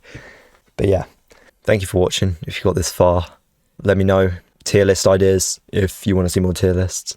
And I'll see you in the next one. Bye.